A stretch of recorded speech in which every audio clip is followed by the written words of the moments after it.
Really Big Show with Jim Check and Ian Burns. Well, it's Friday, July 17th, Match in blue vest. Look at that, but got the ties wrong. He wore pink yesterday. I'm smacking around with the blue tie. We got a little bit of smoky haze here in the Okanagan Valley. How are you doing out there in the nation's capital? It's very clear and nice today, but it was orange a couple of days ago. So ups and downs. Our headline this morning, Canada blames climate change as the United States chokes on wildfire smoke.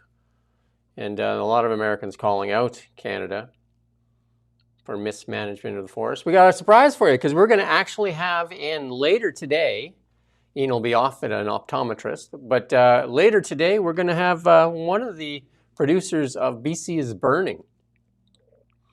He's going to come on. I think we're just scheduling time. It'll be after 1:30. That's a very popular video. Maybe we'll show you a clip of it in a bit. But also, special guest joining us today, Lauren Cohen, a New York lawyer. She's also a speaker. She's going to join us at 12:30. So that'll be on my own as Ian's off to the eye doc. He should have just went to see Bugs Bunny and got some carrots. We'll need no eye doc then, right? More carrots. Anyway, she's going to talk about if you're considering moving to the United States, what it takes, how it goes, and I think it's going to be a very interesting topic for so many people. And we're trying to bring you the best we can. Always, we had John Carpe on yesterday. That was a great interview. You can go back and watch that. We clipped that one out for you. We had Dan Elbis. I think Dan was on Wednesday, wasn't he? It all blurs into one for me. Blurs into one. That's right. That's right. We also got some feedback to show you. Well, we'll show you a picture of Lauren that's going to join us here. Lauren Cohen there. You can show this one here. Lauren's going to join us. There you go. Esquire. And then... Esquire isn't that just for males? No. And then BC is Burning, that video, is going to join us, I think, later in the day. We're just scheduling that. So... should be exciting. I just checked, and in America they do use it for women, but its origins are only for men.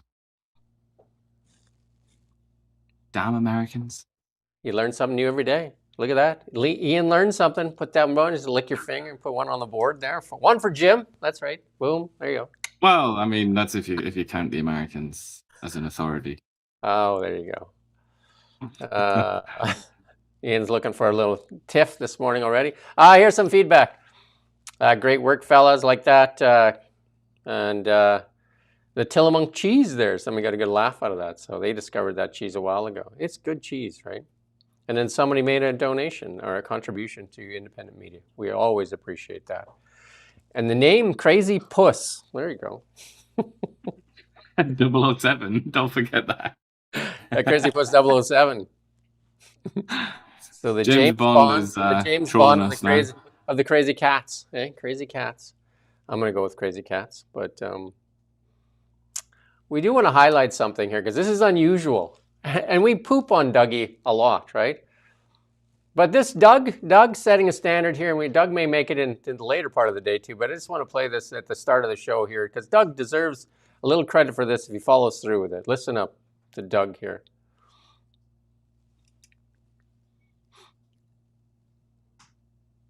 Well, as my colleagues know, unacceptable. I'll leave it at that. Totally unacceptable.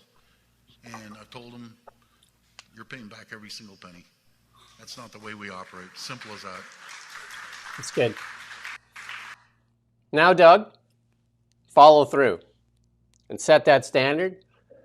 And again, if we were running the big house there in Ottawa, I would do the same thing for every one of them, starting with Canada Post, Farm Credit Corporation, Canadian Mortgage, the CMHC, every one of those bureaucrats, Dr. Noma Meter, well, she would just get a pink slip.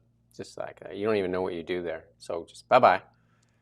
And the rest of them just pay back all those bonuses. CBC as well. You cough back up that $150 million, cut your budget in half, save your virtue signaling. And this is ridiculous. The amount of money that is just taken from the taxpayer. But, Doug, good on you. Follow through, though, right? Better not just be podium talk.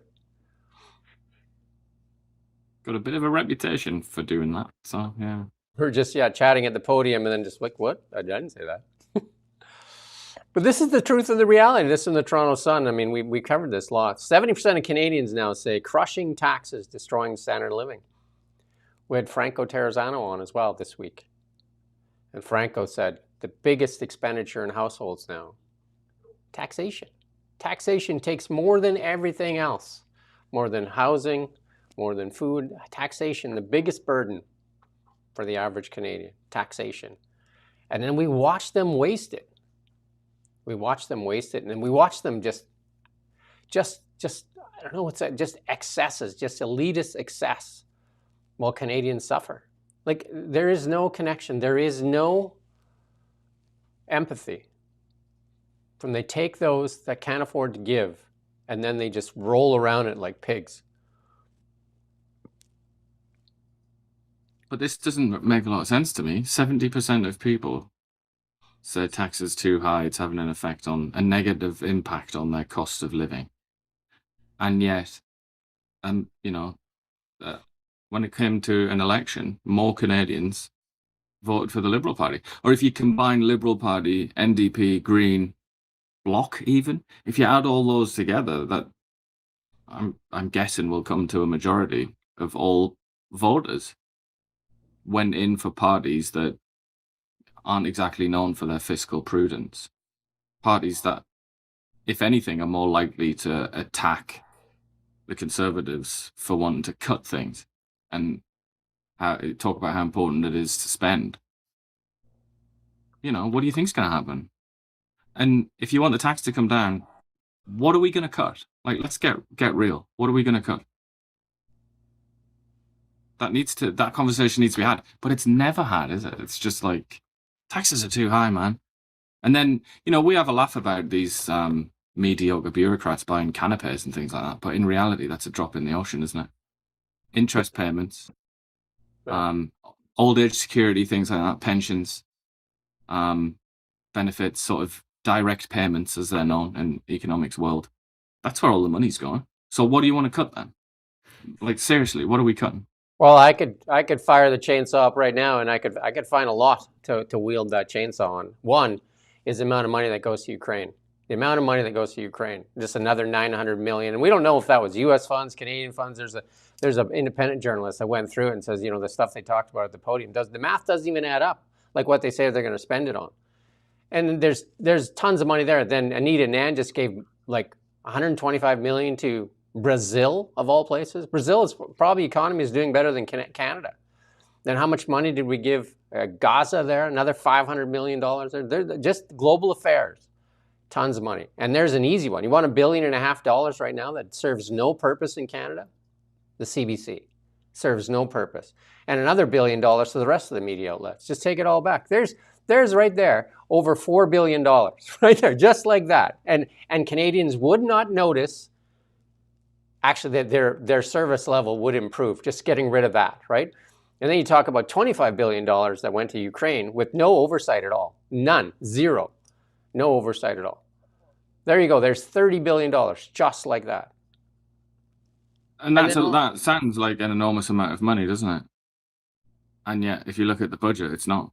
That's not even gonna make much of a dent in the deficit. Well, it Never mind cuts national debt, the deficit. Cuts so by a third. We're still enslaved to debt because there isn't enough revenue coming in for expenditure. And that's like, get rid of all that, the Ukrainian money. It sounds like such a huge amount of money, but it's peanuts compared to direct payments. But Ian, the first thing you got to do when you realize as a family you're in debt is you got to take the credit cards away and cut them. Step one, cut the credit cards. Stop spending money you don't have. So then, if you've got 30 billion, we need another 50. Where's the other 50 gonna? Oh well, consultants. I mean, it's a start, but where's the other 50 coming from? There's billions of dollars spent on McKinsey & Co. and consultants. There's another start, right? Cut the servants in half. Cut it in half. I mean, there's a lot of places to cut. There's so many places to cut. that would not even interrupt service. And then the other one of that is open up the resource sector and the revenues will skyrocket. We've seen it. Look at the oil. Look at the oil. And that's the better place to do it, right? You got to do both things. You got to do both strategies at once. Increase revenues and cut spending. And you got to be ruthless. You got to be absolutely ruthless. But to say that there's no way to, this is what they rely on, is people say, well, there's nothing to do but. So they just keep spending like drunken sailors. But the rot is that the elites take more while Canadians suffer. That is the absolute line in the sand. And it needs to stop. This is where people need to push back hard. Again, go to thereallybigshow.ca. Go to the bottom of that website. And you're going to find the MP address and say, I'm mad as hell. I'm not going to take any more. And I get my information. I get the truth from The Really Big Show. Because they should not be able to take your money that you struggle with. You struggle to make your bills. They take your money and then live in excess on your money. They live in excess on your money. And it's not like they're providing tremendous value. Who can say in the past 11 years that service levels are better? Can anybody say that? Unless you're living off of it. Unless you're living off the taxpayer.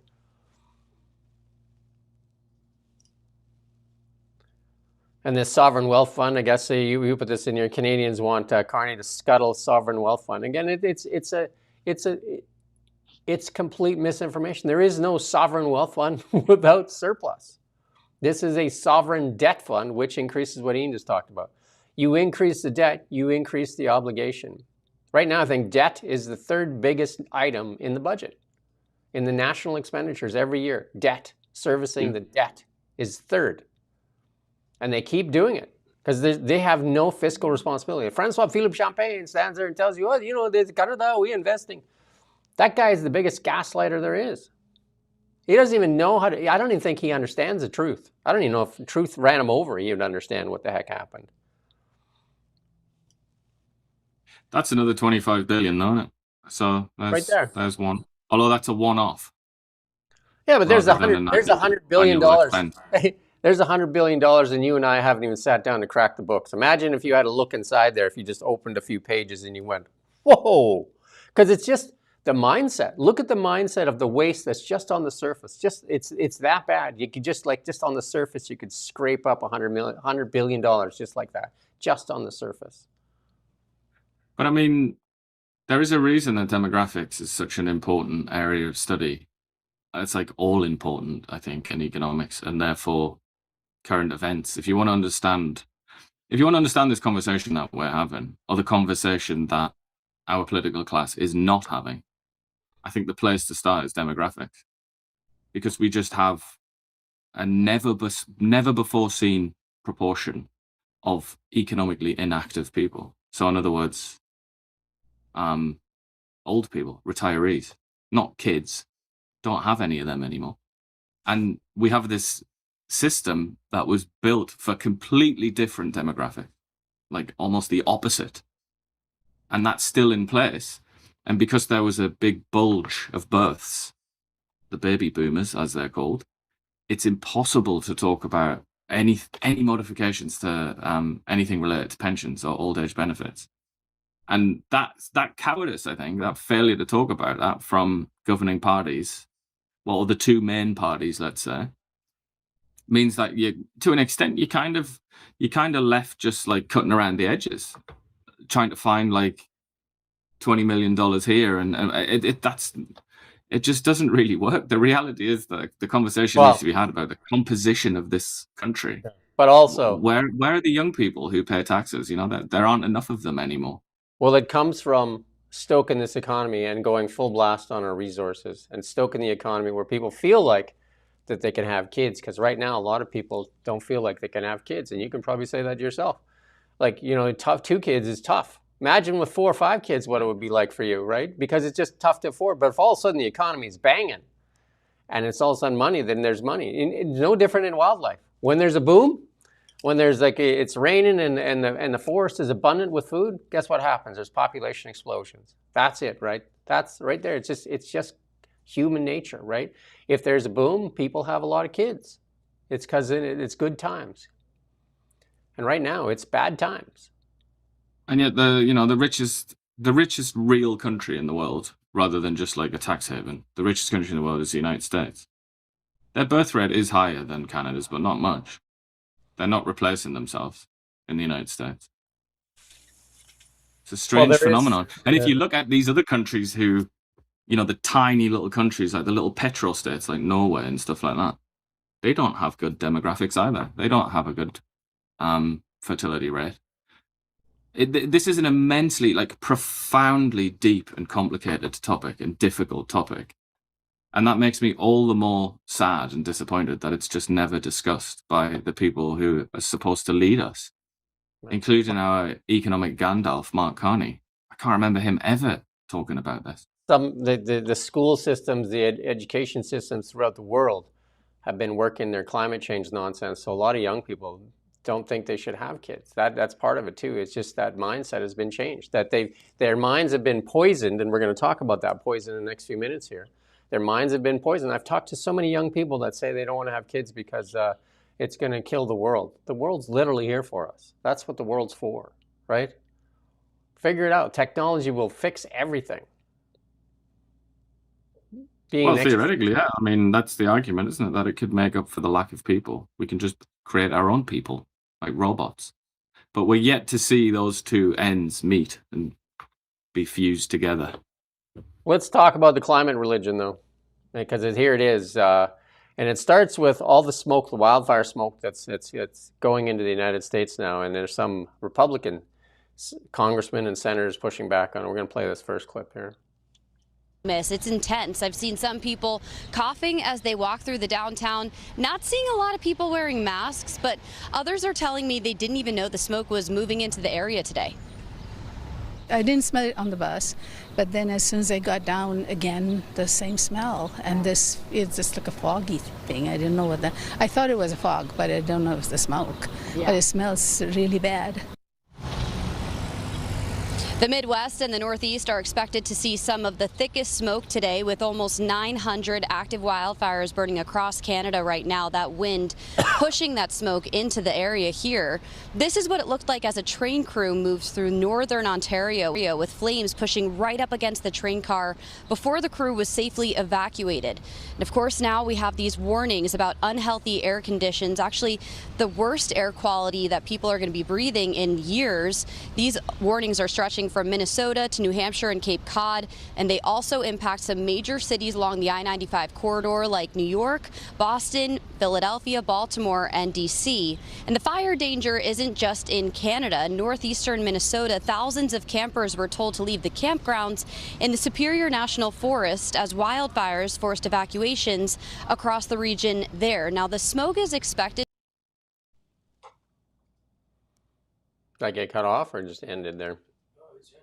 There you go. But anyway, some Republican Party legislators are blaming Canada for smoke blowing across North America due to wildfires.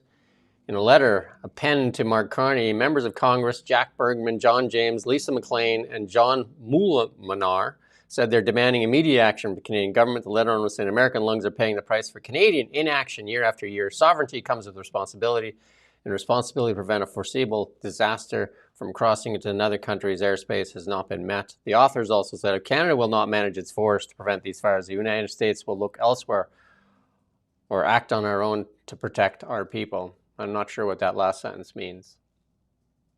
Yeah, it's a bit ominous, isn't it? Not sure what that means. Maybe they're gonna act on that on their own by sending some firefighters to help. That would be good. They could come and violate our sovereignty and invade us with firefighters. I would like. I mean, there's a lot of talk on the internet, like all the money we sent to Ukraine that we should have been buying water bombers, and Canada can't blame this on climate change. We're going to see some of that in a while, because Stephen Guilbeault stood at the podium in the Jasper fire, blamed it on climate change. Turns out it was mismanagement, absolute mismanagement. That fuel was building up in the forest in Jasper. They were warned about it, and they wasted no time to blame it on climate change. And when the report came out, it was mismanagement. Same thing it was New Brunswick, right? Where Jeff Evely was fined. Was it New Brunswick or Nova Scotia? I can't remember those two. I always get those two confused. It was Nova Scotia, I think. Nova Scotia. Jeff Evely was fined for walking in the forest. And there again, they blamed climate change and the wildfire, or wildfire fighters said, no, it's mismanagement. It's mismanagement of the forests. And this is over and over again. We're going to bring on, you did a documentary here on BC is Burning. And they're talking about in British Columbia too. Mismanagement. Little is done in mitigation. Little is done in mitigation. I interviewed I think it was the vice president or the president of Mars, I'm going to try and think of the name, for the Mars bomber. I can't remember the name now of the company. They have the largest. C, doesn't it? What's that?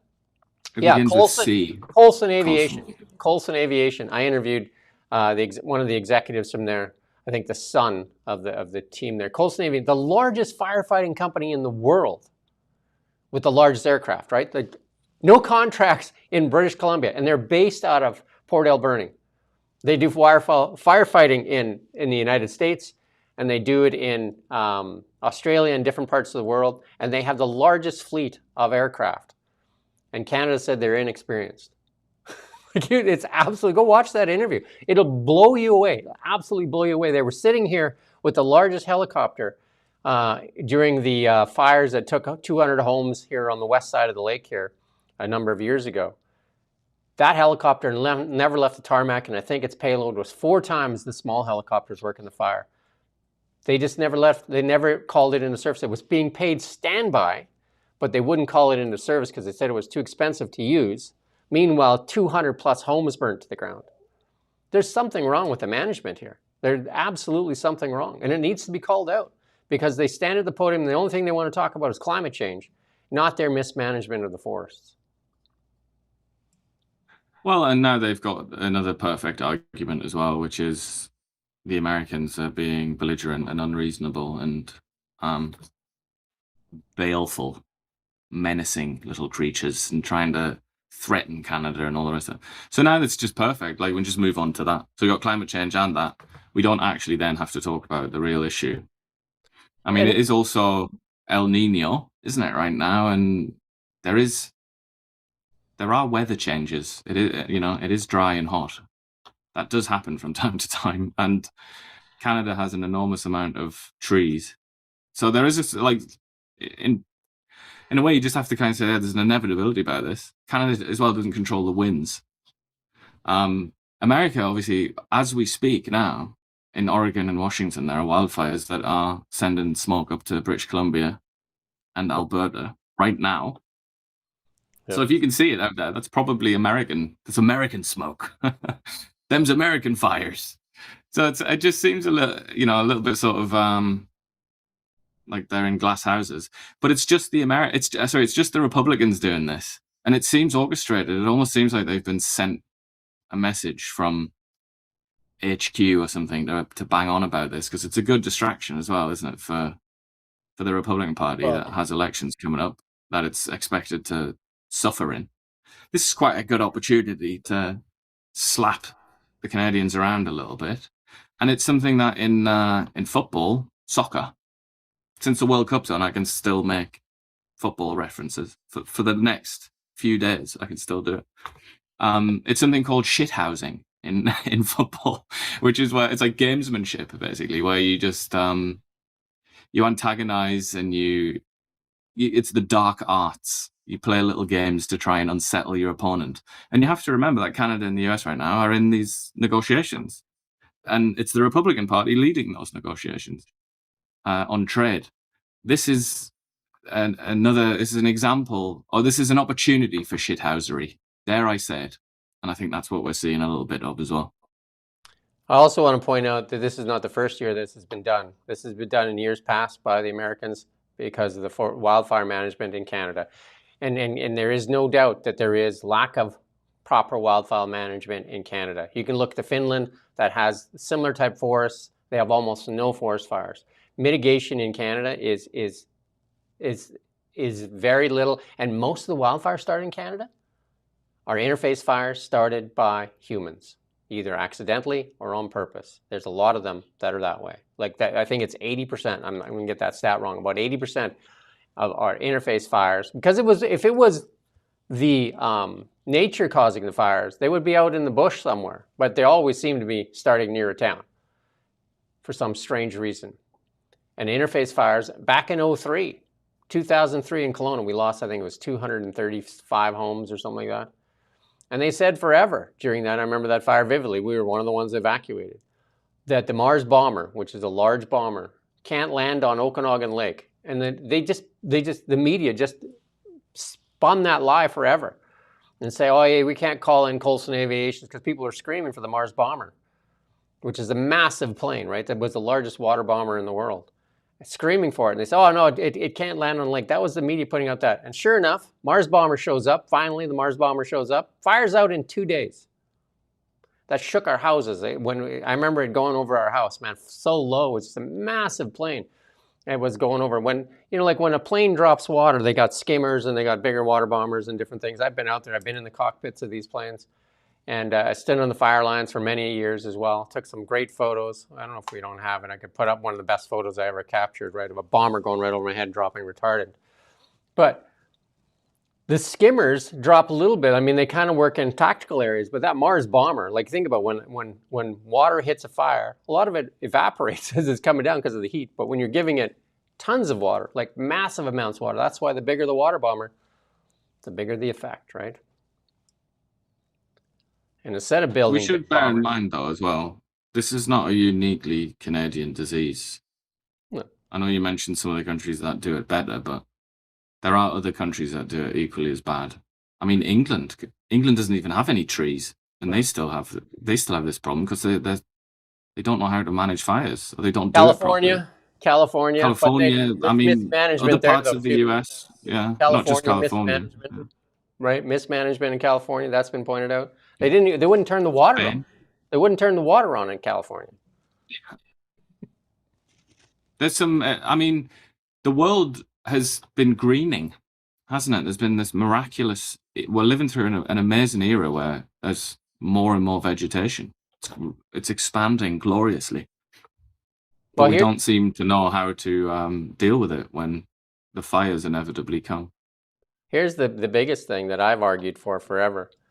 Cut the pine trees away from interface areas. Cut them away from interface areas, from homes, and plant deciduous trees. Plant deciduous trees, ones with leaves, right? Because you can literally pour gas on a deciduous tree, and the gas will burn off, and the tree will be sitting there going like, aha.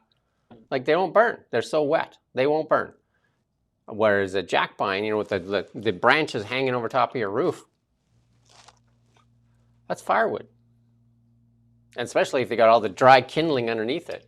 And, like people that plant cedars right on top of their houses and stuff like that, with all that dead stuff inside of it, that's fire. I worked for AFS for one summer as well, drove through fire lines, literally drove through fire lines like that train, literally drove through it as a young guy. Drove through fire lines, and it was absolutely crazy. You got to take like Wajax cans and different stuff out to the fire lines. And then I've worked on the fire lines as a reporter, like literally on the fire lines with bombers going over my head, right? Like I got some amazing photos of that. But here's Mark Carney being asked the question here as he tries to sell a pipeline. Radio-Canada. Mr. Carney, what impression do you get from the fact that Ontario is burning today, whereas Canada seems to be forgetting their climate objectives? I can repeat, Mr. Carney, what do you feel when you see that Northern Ontario is burning today, whereas Canada is getting away from its climate targets? Well, our government has reaped the benefits or the facts coming from the previous government. This is not the result of my action as head of government. It is the result of the previous government's actions. So we now have important targets. We have rules. We have sometimes we have to have heated discussions with the provinces. So. Not enough agreement on the policy to follow regarding the greenhouse gases. So we need to put the emphasis on investment in order to fight GHG. And regarding the agreement with Alberta, we have the Pathways project, That's good which enough. is You get the idea. Blah blah blah blah blah blah blah blah blah blah blah blah blah. Right? pathways. But he didn't have the stones. I mean, I know he doesn't have the clarity, the ability to communicate, but he didn't have the fortitude to respond to that the way he should have done, which is you need to get it out of your head. This idea that Canadians can just stop driving gas cars, stop building oil infrastructure, and then we will no longer get wildfires. You have to get that out of your head. It is hopelessly naive to think that the Canadian government, any Canadian people, anything, that we have any control over global CO2 emissions in any sort of way that would matter. The CBC asked a question in English as well, a CBC reporter, and it was exactly the same premise, which is, oh, there's fires going on in Ontario. Maybe you shouldn't have loosened environmental policies. Maybe you shouldn't have cut back on Stephen Guilbeault's environmental apparatus. Those two things aren't related, you silly person. I mean, I almost want to pick them up like a little pet chipmunk and just say, look, that's not how it works. We can't just bring emissions down in Canada and then there'll no longer be wildfires in Canada. Do you not get it? Are you honestly, are you that naive that you don't understand that that's an obvious truth? God bless these people. They bought into the religion, and that's all they know. Like, the reporters are in on this religion. They're in on this cult, and they're having a tough time figuring it out because they won't look at the data. They literally will not look at the data, like the new IPCC report, all kinds of data. They will not look at it, right? It's been ingrained in their mind that forest fire equals climate change. And, there's more. Instead of mitigating, which is where they seem to be spending their money, instead of mitigating forest fires, they would rather stand at the podium. Because if you look at the Jasper fire, look at the mismanagement on the Jasper fire. They were warned about that fire forever. Go back to the 2003 fire in Kelowna. The Auditor General warned BC Wildfire that fire was a powder keg waiting to happen with pine needles stacked in the forest, told them to mitigate it, told them to clear the areas, the interface areas. Literally during that fire, they wanted to cut some of the trees down in the Kettle Valley area. And they were told that if they cut down those trees, they will be charged because that is a park, a national, a provincial park. They are not allowed to cut down trees. That's literally the stupidity of it. And then we lost 230 plus homes. I think just to comment on the comment made by Richard Diaz here, who we interviewed, very, very sharp cookie that he is. I think what he's saying here, it's a bit of a vague post, isn't it? But I think what he's getting at is he feels sorry for Mark Carney because Mark Carney is being confronted with this extraordinary stupidity and ignorance and naivety. And it's almost like these reporters, this one and the CBC one, are almost trying to blame him for these wildfires because he is slightly rolled back Stephen Guilbeault's environmental policy. It's like, therefore, here's some wildfires. And it's almost like, yeah, you can kind of feel sorry for Mark Carney to be confronted with that kind of stupidity. I mean, which is just gobsmacking, astonishing stupidity and ignorance.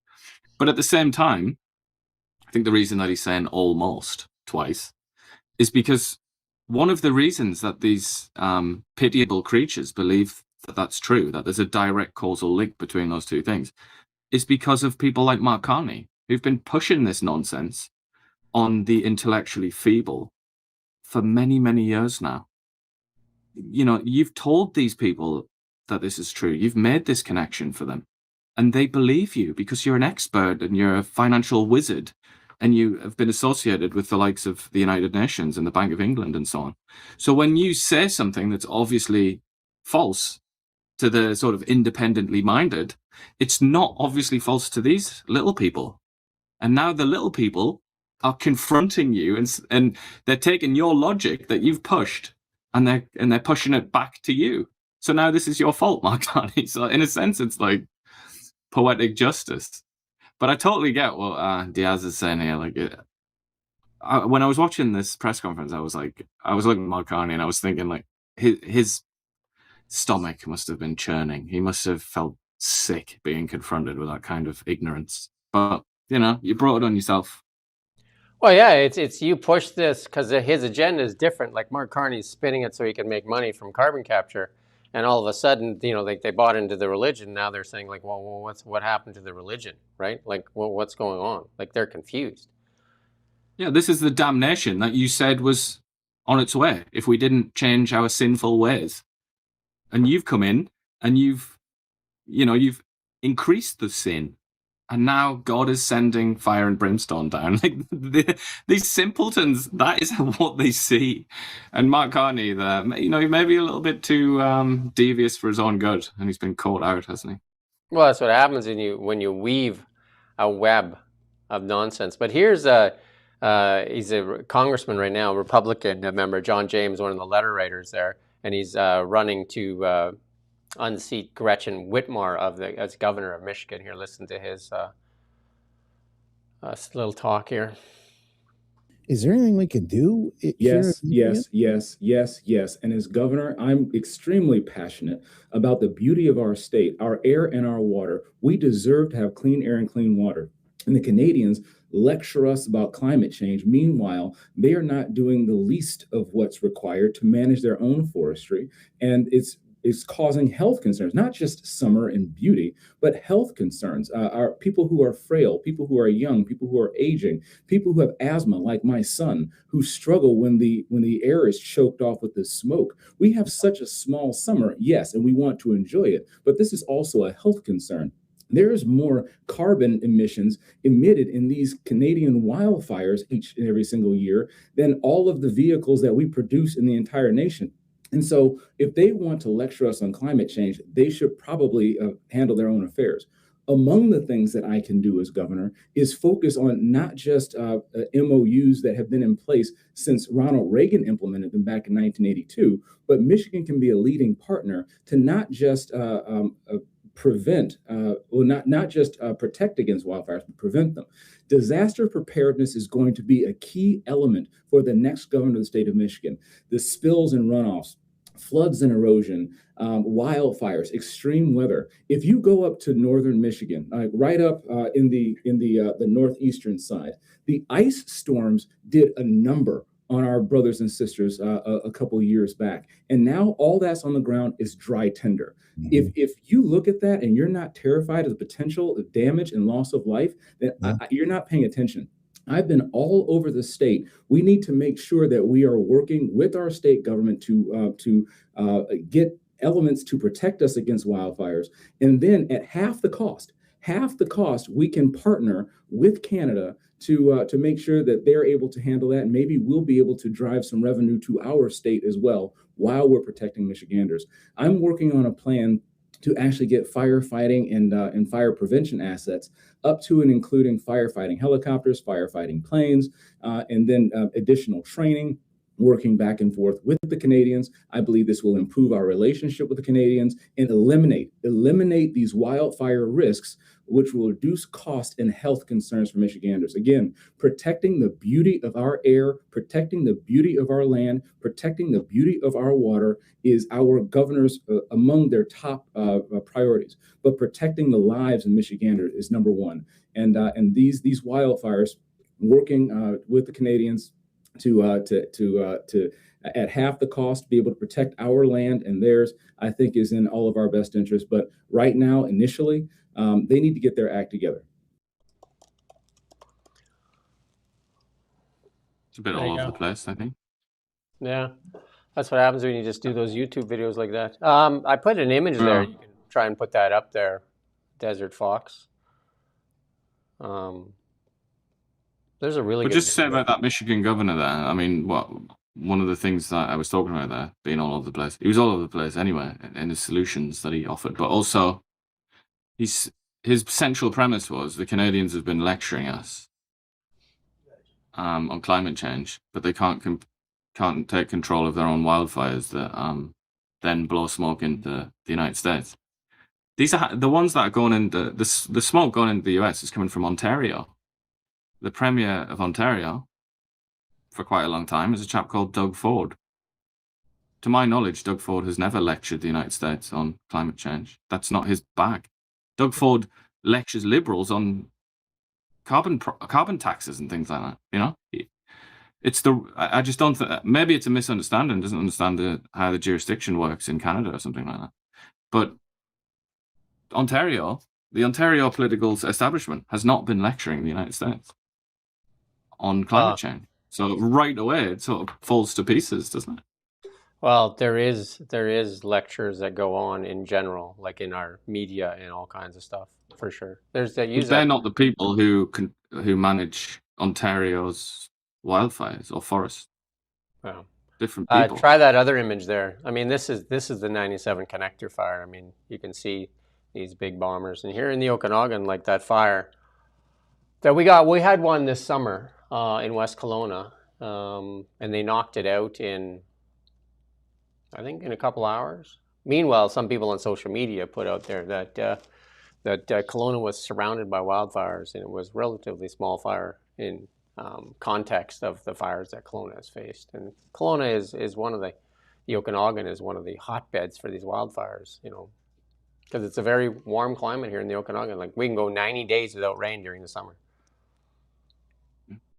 Yeah. So those are the pictures I took personally, standing on the fire lines, right? I mean, I was that close, right? That's retardant being dropped, right? So there's a whole science behind firefighting, right? And they have drone technologies. I've interviewed companies that are working on drone technology so that these guys can only fight during daylight hours, same with the choppers. But there is technology now with drones that are going to be able to fight 24/7, because they can fight like crazy with the bombers and that, and they got spotters and that. And then come nighttime, they have to go home, and then the wildfire gets to percolate. But it does cool down at night, and it's not as active. But that's when a lot of the homes burn down. And then so with drones and that, they can go 24/7 and keep actioning the fire, right? Because when the fire gets big, you can't fight the fire. You must put a brake in front of it. You must remove the fuel, right? That's the thing. That's mitigation. You must remove the fuel in its path. But it doesn't stop crazy people like this. This is the deputy leader of the Green Party of Ontario. Listen to this unhinged moment. Take it away. I am so sad right now. I talked to somebody about the weather, and everybody I talked to is so alarmed that this is happening. This is not normal to have our air full of smoke so that everybody has to stay inside. I think of the people up north who are evacuating their homes. I think of our wildland firefighters whose budgets are always being cut. And this premier doesn't say the word climate change, is talking about building a new pipeline. How dare he? Not only is this affecting people right here, right now, it's affecting future generations, and that is his legacy. So as a mom, as a concerned citizen, as somebody who's been banging on pots for ages, I blame the oil and gas sector for burying the evidence and creating a massive marketing campaign against the action that we should be taking. Shame on those politicians that are building new pipelines right now. Shame on those politicians that are not investing in adaptation, because they are making people sick, and we can do better. It's fitting that she's on today, because 1955, on this day in history, we got a surprise for you, because she's missed her calling. You can guess what her calling should be. Have you ever, if you've ever wondered, as I've done, and I know lots of people have, it's one of the reasons they make films about this kind of thing.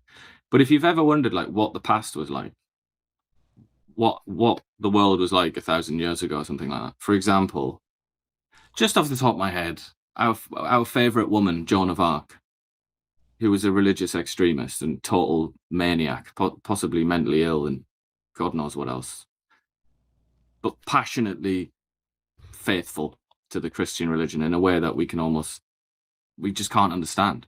But if you want to sort of think, like, what would she have been like when she was like in a town square shouting about God or something like that? Yep. Why look anywhere else?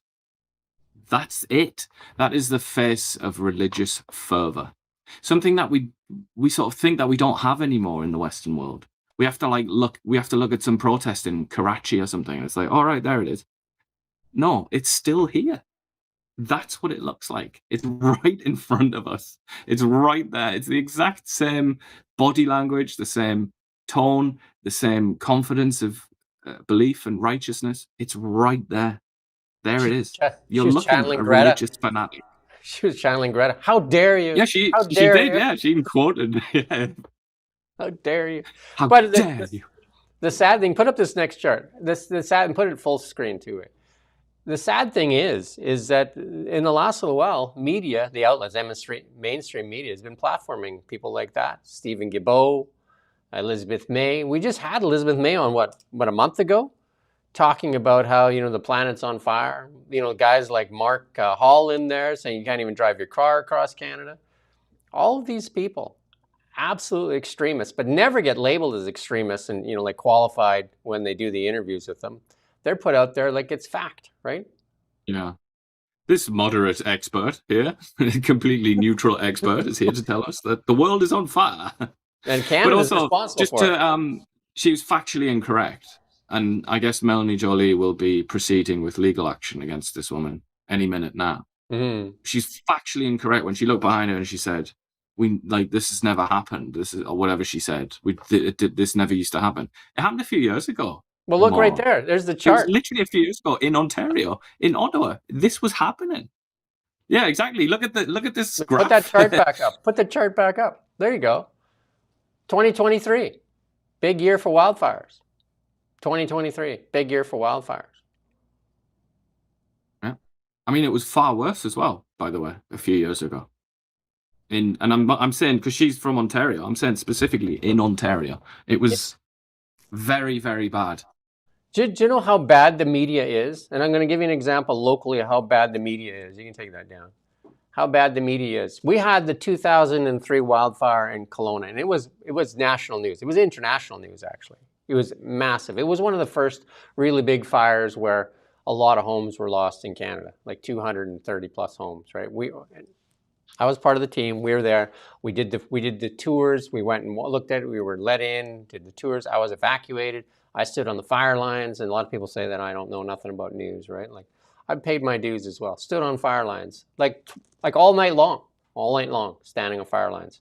And I've worked on fire lines too, as a youngster. But back then, the best place to be safe from a wildfire, you know where it is? Where there was an old wildfire. Do you know what I mean? For years after a wildfire goes through, that stuff's not going to burn for many, many, many years later, right? Because it's all green, it's all new growth. It's like the best, safest place to be from a wildfire is in an old past wildfire. Sure enough, 2003 wildfire, and it burnt like the Okanagan Mountain Park, and then also back into there's a little white in the background. And I'm sure if I'm talking, a lot of people don't know what I'm talking about, but sure enough, one of the biggest media outlets in this town at the time, there was a wildfire that happened way back further, like back further into where the old fire was. Their headline, because there was smoke, you could see smoke. Their headline was, "No evacuations yet." Literally fear porn to stir up the people, the memories of the 2003 wildfire when they were literally going to evacuate the whole city of Kelowna. They had plans to evacuate the whole city of Kelowna. I said, just how ridiculous is that, right? Like, it needs fuel. Like, once it burns the initial homes, that's it. The fuel's over, right? And so they do the fear porn, and they got the people just stirred up. And I'm just like, we did a story, and we said, like, it's not coming past the old fire, right? There's like 40 miles of fire break there. It's just not coming, right? But that's media. There's no responsibility, none. Just they want click, right? They want you to get scared, and they want you to click, click, click, click, click. Anyway. Also, no knowledge, no sort of intimate understanding of what they're talking about. That's the biggest thing in Canada. We see that with the financial stuff. We see that with the economy. We see that with wildfires. They just don't know other things. When somebody fed them a question to ask that has a narrative, fed them the question, like that reporter there, like they link pipelines to wildfires. That's it. Nothing to do with China, nothing else, right? Like literally, Carney approved a pipeline that led to these wildfires. Just like that. Happened the next day. But, like we said, couldn't have happened to a more appropriate person, could it? That bit of blowback. Yeah, most interface fires are literally started by humans. Because if it was balanced, the wildfires wouldn't be mostly in interface areas, right? Interface meaning near cities or homes and structures, right? And it's going to get really bad. Like I did an interview with a company that does mapping now, and insurance companies are going to do this. Like, get ready for this. Insurance companies are going to do this. They are doing geosatellite work. If your home is surrounded by trees, your chances of getting insurance are probably going to be next to zero and or very expensive, because you are what's considered a high risk. And they're starting to do that. So think about that. Like I literally worked with that company and did an interview with them too. That's what's going to happen. That's why they're doing it. Geosatellite work to look at your house and your roof line and the fuel that's around your home. So if you're worried about that, stop driving a gas car. Make sure that you're really cold in the winter and stop buying plastic things. Or engage your brain and cut the fuel away from your home. I removed 20 trees from my home. I removed 20 trees from my home. And it wasn't even that expensive. Like, at first time I asked, the thing was, the guy's like, $10,000 a tree. I'm just like, you gotta be kidding me. I found another company that did all the trees. I think it was like $3,500. They literally climbed the tree. They climb the tree and they just go chop, chop, chop, chop, chop, chop, chop, like firewood all the way down. Chop, chop, chop, chop, chop, chop, chop. Then do the next tree. Chop, chop, chop, chop, chop. That's it. They just tumble the blocks off, and then you can give the firewood away to somebody, and Bob's your uncle. And then you don't have any fuel around your home. You can plant deciduous trees, nice, big, beautiful trees that bloom and everything, and you can even plant fruit trees in the Okanagan, and you can eat off the trees, instead of having a fire hazard hanging over top of your roof. Or you can do what Ian said, stop driving your car, hide it, and then start screaming like, what's her name there? What was her name anyway? Greta's sister there. You can start screaming like Greta. No, she doesn't need a name, does she? She's an idea. You have a choice. She's not a name. You have a choice. You can engage your brain, use common sense, or you can just scream like a banshee. This is from Heather Exner in Perot. Michigan reissues permit for Enbridge's Line 5, tunnel beneath the Mackinac Straits. And that's probably going to kill the Northern Shield pipeline, because who's going to invest billions and billions of dollars to build a pipeline that does the same thing? A cynic might think that's why they made that hastily arranged announcement where Danielle Smith forgot the name of the project. Well, yeah, because that's what they've been going for. Well, because they're saying, hey, we're making money off of this. All of a sudden, they're going to take our money away. They're just like, well, hey, get in front of it. Makes sense. Business sense, doesn't it? Rather. This is what Mark Carney's interested in. This clip here is the all-important clip. This is what Mark Carney's selling. The climate crazed don't understand it, though. They just see it as the religion. Mark Carney sees it as the money. Listen up. Hi, Jessica Singer with CBC. Much of central Canada is dealing with wildfires and smoke pollution, as we feel very much here in London. This is just days after you announced plans for a new oil pipeline. What do you say to Canadians who believe these current climate conditions are a sign we should lean into our climate targets rather than drop some of them? Well, first off, I absolutely agree. And it's not leaning, I'll use your phrase, leaning in, but the way the government views leaning in is actually putting the investment in the ground that's going to achieve those climate targets. We've relied too much on targets, laws that weren't driving the actual investment that's necessary to reduce emissions. So we've shifted our focus to get that investment driven. Core to that is the electricity strategy, which we're currently consulting on, doubling the scale of our grid over the course of the next couple of decades, a grid that's almost 85% clean power. The intention is to maintain that, do that in a way, and everybody in this room would be living through the challenges in affordability in various ways. So we need to do it in a way that is also preserves affordability for Canadians. We have amongst the lowest electricity costs in the world. We want to keep those. And so a climate strategy that looks to affordability in the short term and builds those emission reductions with major investments. And what you see is the investments or the major projects that we're helping to catalyze are low carbon.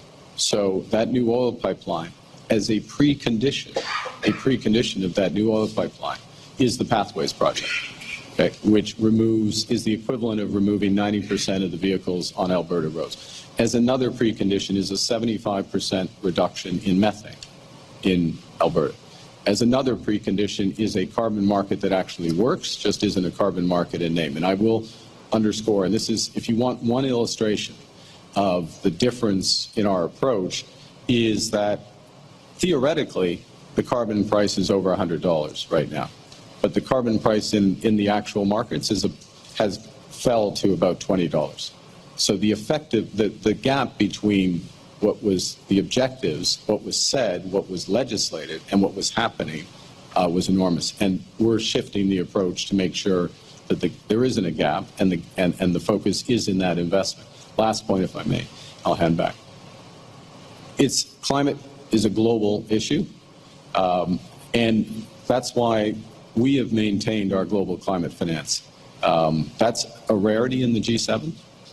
We're the only countries, I think we are the only country who's maintained our level of global climate finance, because we need to obviously globally get emissions down outside of Canada. Thank you. And That's what do you That's good enough. That's enough pain for me. There are so many contradictions and so many questions there, but the reporter obviously heard none of it, or is not sharp enough to understand what was actually said. Talk about that. One of the things that Ian has brought up before, the effect that Pathways is going to have, because he said it in there, and he said it's going to remove 90% of the carbon emissions of the cars in Alberta. Think about how small that is, just the cars in Alberta. He didn't say, like the world or anything. He said 90% of the carbon emissions of the cars in Alberta. Alberta is a small province when you consider the population of Alberta, right? So very little. All that investment that Canada's going to have to do. And then he also said, Canada's really the only one in the G7 doing this. It's the only one in the world really doing this. That is the largest carbon capture thing in the world. And the other thing he says is, the world believes the carbon credit price is almost junk. Like $20, it kept falling, it continued falling. Look at the chart. Like you can go on there, you can find the chart. It's in Europe and everywhere. You can see the carbon credits doing this. And if you made massive investments in carbon credits, like Brookfield, the largest investor in carbon capture utilization storage, you would look at that as an investment going south, right? South, just losing money. And all of a sudden, Canada steps up and says, you know what, we're going to save that investment because we're going to move that price from $20, the market price, and we're going to artificially push it to 100. That's what he said. That's what he said.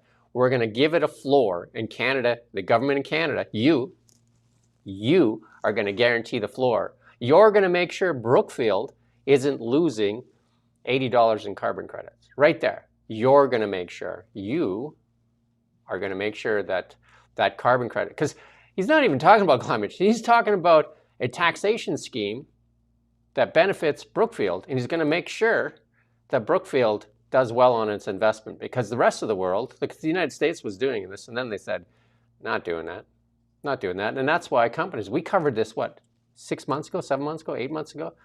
Carbon Capture USA moved to Alberta about 8 months ago. And they said the reason to move to Alberta is because their technology, which is unproven, is no longer feasible in anywhere in the world other than Canada.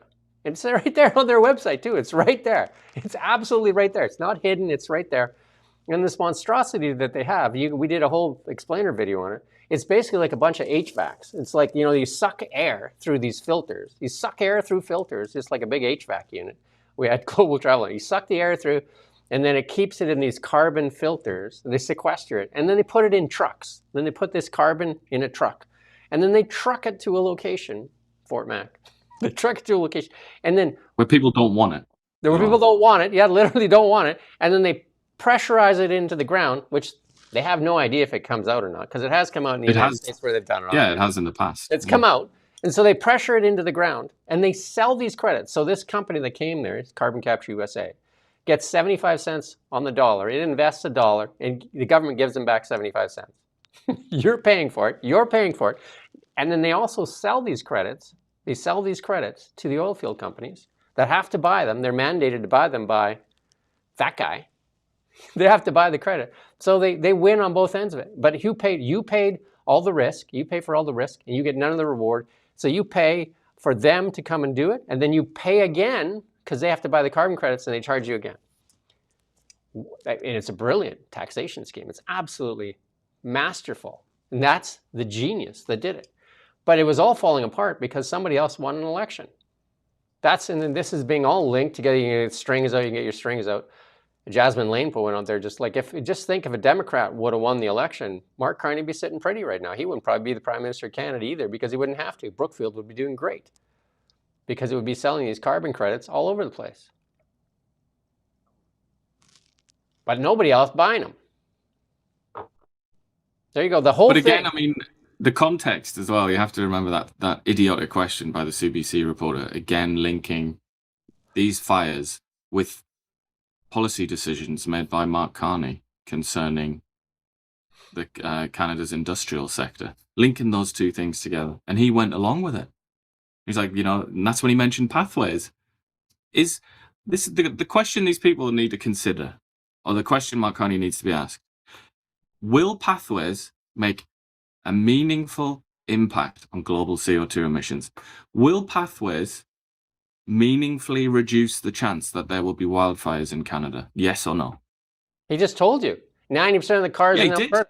He told you. He gave you the answer. Well, at the end as well. At the end, because he said it's about global emissions. That was almost like a tacit confession. So nothing. Julie. It's like, we aren't, by the way, we aren't going to do anything, guys. It's about global emissions. That's how much it's going to do for global emissions. Right there. Julie just told you. So it's 90% of the cars in Alberta. So insignificant when you talk about it on a global scale, right? Nothing. But it's going to cost you billions and billions of dollars, money you can't afford. And then somebody asked in here, I think it was Sinmeister, don't trees do that? Yeah, go look at our explainer video. You know the best carbon capture device on the planet? Trees. Trees literally eat carbon. A better idea, and I pitched this idea, is just to have oil field companies buy huge, listen to this, now listen carefully now. Go pitch this idea, put it on, go to the reallybigshow.ca and send it in to the MPs. This is what you need to do. Instead of carbon capture and pathways, here's the thing, it'll help hugely. Instead of carbon capture, pathways, and all that nonsense, have oil field companies, as part of their penance or whatever you want to call it, have to manage hectares of forest. So if you're producing this much oil, here's your 4,000 hectares of forest you're responsible for. So you're responsible for the wildfire management, you're responsible to put out the fire, you're responsible for managing that forest. And so they're going to have to buy water bombers, they're going to have to buy this, they're going to have to put in fire breaks, they're going to have to do all that work. And they will. And they're going to kind of manage that forest like a garden so that it always continues to capture carbon. We win. Less wildfires, we got a manager of the forest. Boom. We're not just pumping stupidity into the ground so that one company can get rich. It's actually brilliant. Because, if you go on the websites, you know what the reason they say that they don't want to use trees anymore? You're going to love this. The excuse is trees are unreliable because of wildfires. Like that circular reasoning. Trees are unreliable. Just to emphasize this, that how inane that comment was about Alberta. I'd taken 90% of the cars off the roads in Alberta. Population of Alberta is about a little bit over 4 million. Has anyone here, I mean, a few people probably have, but have you heard of the Chinese province of Shandong? Can you point to it on one of these? Can you tell me where Shandong is? Oh, it's not there. See if we could get it. Yeah, all right. There's China. So where's Shandong there? Anybody know? I would say probably 1% of the Canadian population knows where Shandong is. It has 25 times the population as Alberta. 25 times. Do you think... Are they doing a pathways in Shandong? Can anybody update me about Shandong? Julie, she's pointing. how many pathways do you guys are running in Shandong? Julie, how many are running? 0. That many. I mean... You just have to laugh a little bit, don't you? Go to Google Maps or something and just look at Shandong, right? Just have a look. Zoom in on the urban area of Shandong. Just ask yourself, is it worth it, guys? Like, is it something to brag about? Check out Shandong, the home of Confucius. Go check it out. Like if I was running right now, I would pitch that, and it's so much common sense. It's absolutely, and the forest companies are like, sure, we'll do that, right? Because it's just, if they do a good job managing the forest, they won't have to spend much money on it. If they do a shitty job, all of a sudden they got lots of wildfire management, and you offload the wildfire management onto the private sector as well. You offload it, and you don't have that budget item either, because now the oil field companies are managing the forestry. Crazy, eh? And then they can sell some of that timber to other companies so they can, because what's the other thing? Why are all the forest companies going to the south?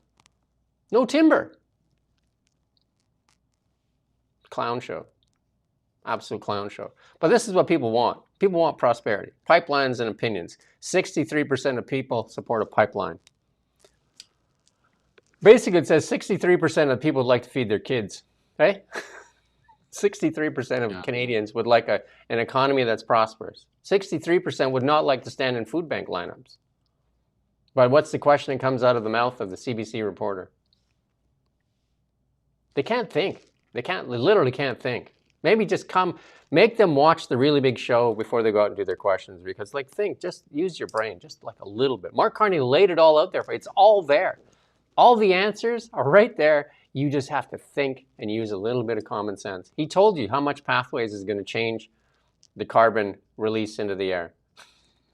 Insignificantly. Insignificant.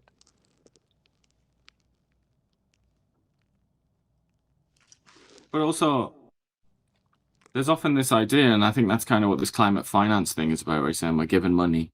You know, we're one of the only countries that didn't cut it's like climate philanthropy, basically, giving money to help get what they consider to be green projects going around the world. There's a point to be made there, which is a lot of defenders of things like Pathways say, we're doing this to inspire the world. We know that it's a very small proportion of world CO2 emissions.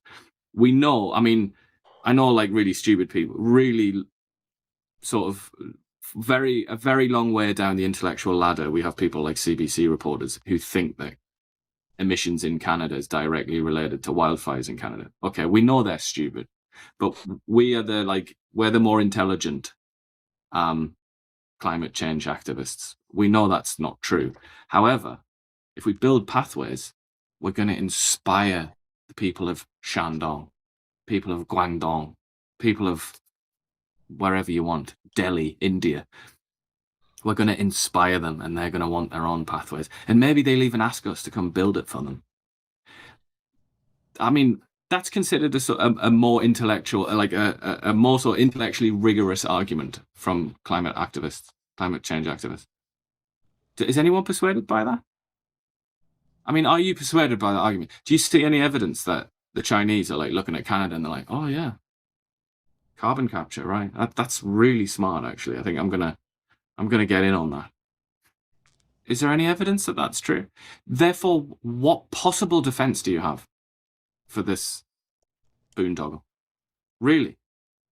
I'm begging you, please explain.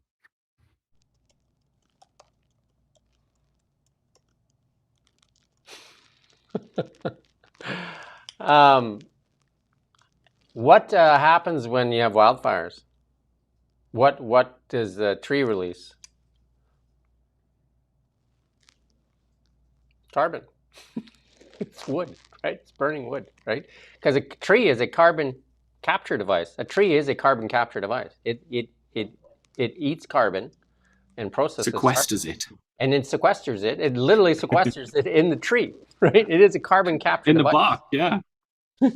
And wildfires are literally the biggest contributor of Canada's emissions.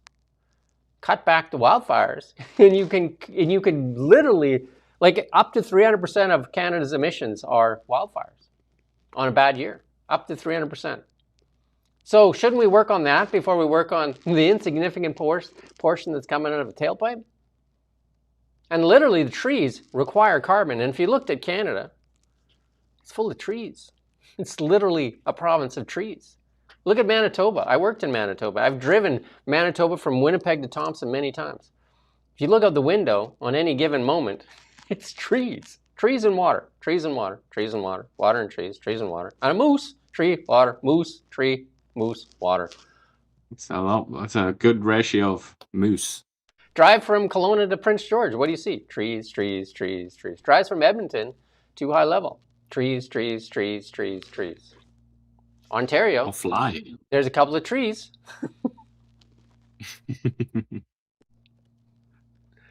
Clowns. Absolute clowns. And they just don't want to think about it because they don't want you to be educated. I guarantee if you watch this show on a regular basis, you are smarter than 95% of the people in Canada on current affairs, on current events. Guaranteed. Here's another one. The EU announces cuts to emissions trading scheme. Just like we were saying, no, we want this one here. This one. The Economist. Anyway, the EU announces cuts to emissions trading scheme as Economist warns it's hampering European competitiveness. That's what Mark Carney was just talking about. They're cutting it.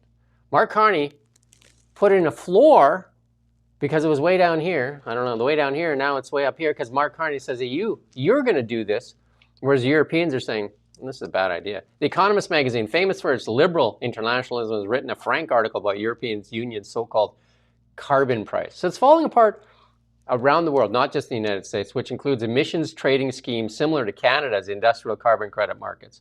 So Mark, you're the only one doing it. You're the only one punishing the taxpayer. What the reporter, like, please, CBC, come watch this show. The information's there. The magazine to which Mark Carney has given one of his few interviews, another troubling point, since becoming PM more than a year ago, said the EU system is essentially a tax. It's a tax. Mark Carney in Canada, he said on that show, it's a tax. In Canada, he says it's an industry. Can you not see the questions? The questions just fall out, don't they, Ian? They just fall out. They just fall on the ground. Just like you said once about gold coins. They just literally fall on the ground. You can just scoop them up. They're right there. That is hampering European competitiveness. Brussels, the publication claims, has set up contradictory goals of cutting greenhouse gas emissions while allowing the bloc's industries to compete, adding inside the European market, all producers, domestic and foreign, will have to pay a carbon price. But when competing in export markets, producers will only have to pay the only ones paying it, leaving them at a disadvantage. The EU announced today that it will be overhauling its emissions trading system, cutting the cap by 3.7% every year between 2031 and 2035, followed by 1.7% in 2036. As the world moves away from Mark Carney's scheme, Mark Carney puts Canada into it knee deep, neck deep, really, neck deep. Because literally, he set up the Net Zero Alliance, like literally, it's right here. Net Zero Alliance, he set it up. He set up GFANS. All these things are based around carbon pricing and that, and choking off financing to the oil field companies. It all fell apart when Trump won the election and different things. And the European Union was his fallback, falling apart there as well. So Canada... That was his primary justification, though. Remember him talk about the CBAM, Carbon Border Adjustment Mechanism. Yeah. A lot of his chat was, if we don't get on this train now, then we're not going to be able to trade with Europe. And he implied that this was going to spread around the world and they were all going to have these carbon borders. You know, even the Europeans aren't happy about it now, and they're starting to roll it back. It's literally all there. It's all there. Like, it's literally laying there for a fool to pick up. Do you know what I mean? Like, literally a fool. Ian and I can't be the smartest people in this nation, can we? Maybe we're the most honest. But I would just say, the fact that The Economist is talking about this is significant, because The Economist is a left liberal magazine that has been very, very active in this space with climate activism and whatnot. Very much to Mark Carney's liking. And that's one of the reasons that Mark Carney sat down with The Economist. You know, an extremely rare thing for him to do as Prime Minister. He of the very small number of outlets that he sat down with for an interview, one of them is The Economist. Very significant. This is important. This is so important to read this article and then just put the things together. The other thing you could do, if you really wanted to encourage it, like if you were honestly serious about this, if you were honestly serious about reducing carbon, pay people to plant a tree. Pay them to manage the tree, to grow the tree, because that tree sequesters carbon. And you don't have to inject it into the ground. It doesn't escape later. It literally sequesters it in the tree. It is a carbon device. And guess what you are? Create more babies, because what are you? You're a carbon sequestering device, right? You're made of carbon. You are a carbon sequestering device, right? You emit some carbon, but human beings are based on our carbon. We're a carbon-based species. A plastic bag literally is a carbon sequestering device. You know what I mean? Like that carbon is now trapped in the plastic bag. So let's have plastic bags and plastic straws again. There's another thing about trees as well, though. Like, not only are they low cost and all the rest of it, but they're also beautiful. The Pathways Project is not going to be beautiful. Trees are beautiful. They give home. They provide a home for like thousands of creatures, like insects and life, birds and squirrels and whatnot. Madness, really. What's that movie called? Avatar? What's the tree called? The tree of life? Ulja, or what's it called? I don't know. There's a tree there. The one that they plug their dreadlocks into it. Yeah, but the trees are basically trees of life. This is basically a scheme that they use a religion to convince you to give up money, tax money. Mark Carney calls it an industry here in Canada. It's a taxation scheme. It's laid out by The Economist. Like it's just clowns. It's an absolute clown show. And there's that song by Three Dog Night. Here he is. I just did the intro for Steve McKinnon. Here he is. Let's take it away, Steve. I'm wondering if George Harvey is here from Delta. I wanted to talk also about port security. The mayor of Delta has talked about the need for a reinstated port police in order to stem the flow of illegal guns, drugs, other illicit things. That might not be on your agenda today, but that's certainly been on his. What plans for increased port security would coincide with this expansion if it goes ahead? Well, they are separate issues, as you just said. But indeed, as society evolves, as the world evolves, security challenges pop up. I can assure you that other ports and other places deal with those kinds of issues as well. I am in constant dialogue with my colleagues in the government about port security issues, and I can assure you that the Government of Canada spends an enormous amount of time making sure we keep up with the evolving security issues that present themselves to us. I'm not. You're talking about the mayor? Yeah.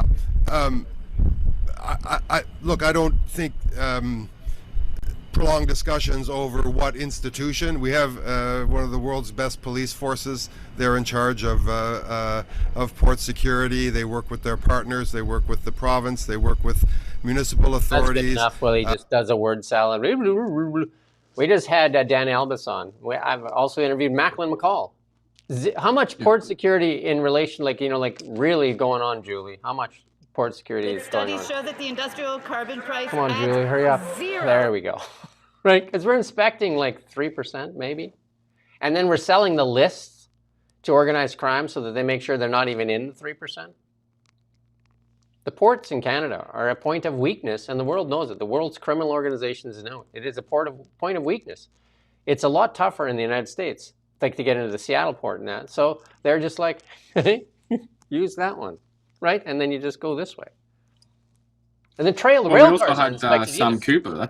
That's another interview that we did recently, and he, when he went down the rabbit hole, it's amazing with Sam Cooper that he originally. The job he had was to look at Vancouver real estate prices. It's quite hilarious that he ended up where he did. But anyway, he went down the rabbit rocks. Hole. He flipped rocks, and he's like, "Holy crap! What's under this rock? What's under this rock?" Right? The Chinese Communist Party, all of a sudden, a Mexican cartel. But what he found was, the importance of the ports to the whole Vancouver model, as Dan Arbus referenced it, didn't he? The whole scheme, you know, it's like one giant octopus of criminality. And the ports are essential. They're essential to getting the fentanyl precursors in. They're essential to getting stuff out. To all kinds of illicit goods. It's completely fundamental to the model. And then we had that think tank report. Was it this week or last week? Yep. Whenever it was, very, very recent anyway. And it's you said 3%, I think, didn't you? Inspected. The author actually says less than 1%. See, I was being generous. Inspected. Julie, how much is that in relatively? Studies show that the industrial carbon price round it down, Julie. 0. and less than 2% X-rayed. So, I mean, that is. Are you trying to tell me that's safe? Steve McKinnon, silly. But the reporter, right? The reporter there, he just does that typical word salad, right? Jolie does that same one. I've been in constant contact with all my, counterparts. You know, we're on the phone all the time. We talk, and then I ordered the wine, and then I ordered the big canapé, and then I ordered some other stuff. Put yourself in their shoes. Put yourself in their shoes. There's loads of cameras pointed at you, and you got a microphone in front of you, and you literally don't have an answer to the question. What would you say? Oh yeah, that. That's exactly what you would say. You know, there's nothing mysterious about these people. There's nothing at all but it's mysterious. Up to the reporter. They're immensely boring and predictable. It's up to the reporter to have read that report. Well, actually, I've read the report, and it says we inspect 1%. And you've been saying the same stuff at the podium here for the last 11 years. Nothing's changed. Are you incapable of enacting change? Are you just that incapable of enacting change? And if you can't do it, then why don't you resign? That's the question, right there, right now. Because you seem incapable of doing anything of value other than just distributing a word salad that means nothing. You wonder why they don't come on the show? So, okay, well, that makes sense.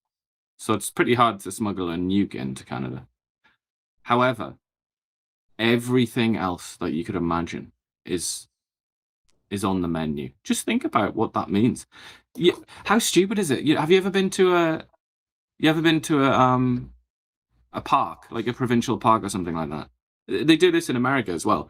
And they say, please wipe your feet here because we don't want you to bring any pathogens from elsewhere into our pristine park. And then you might cause the trees to be harmed or whatever. How ridiculous does that sound when you look at the ports? What, you could bring anything in. You could bring experimental viruses and things in. Like even the X-ray is not going to see that. The only way to see that would be to physically have a look at it. But I mean, that's just one example off the top of my head. You could bring anything at all. Living creatures, obviously weapons, howitzers, tanks. You could bring almost anything that you wanted. Like, this is not an entirely unserious point. Theoretically, a hostile state, like, I don't know, China, could ship over like a battalion in shipping containers. What the hell would we do then? Do you know what I mean? Obviously that's a bit fanciful. It might sound a bit mad, but like, anything's possible. The world is your oyster. Vancouver Port is your oyster. Whatever you can think of, you can basically do it. So there's a couple comments here. Jason said something too. EB should come on the show. You can help because we send emails. So you can flood their inbox and say, we demand you go on The Really Big Show with Jim and Ian. We demand you go on real media and answer real questions and hold yourself accountable to the Canadian public. It's enough of these nonsensical activists that pretend to be reporters. You can flood their emails. We can put their emails in there for you, but all the MPs' emails are on thereallybigshow.ca. We can put that. They all have the same naming convention, right? They all have the same naming convention. I'll give you David EB's email right now.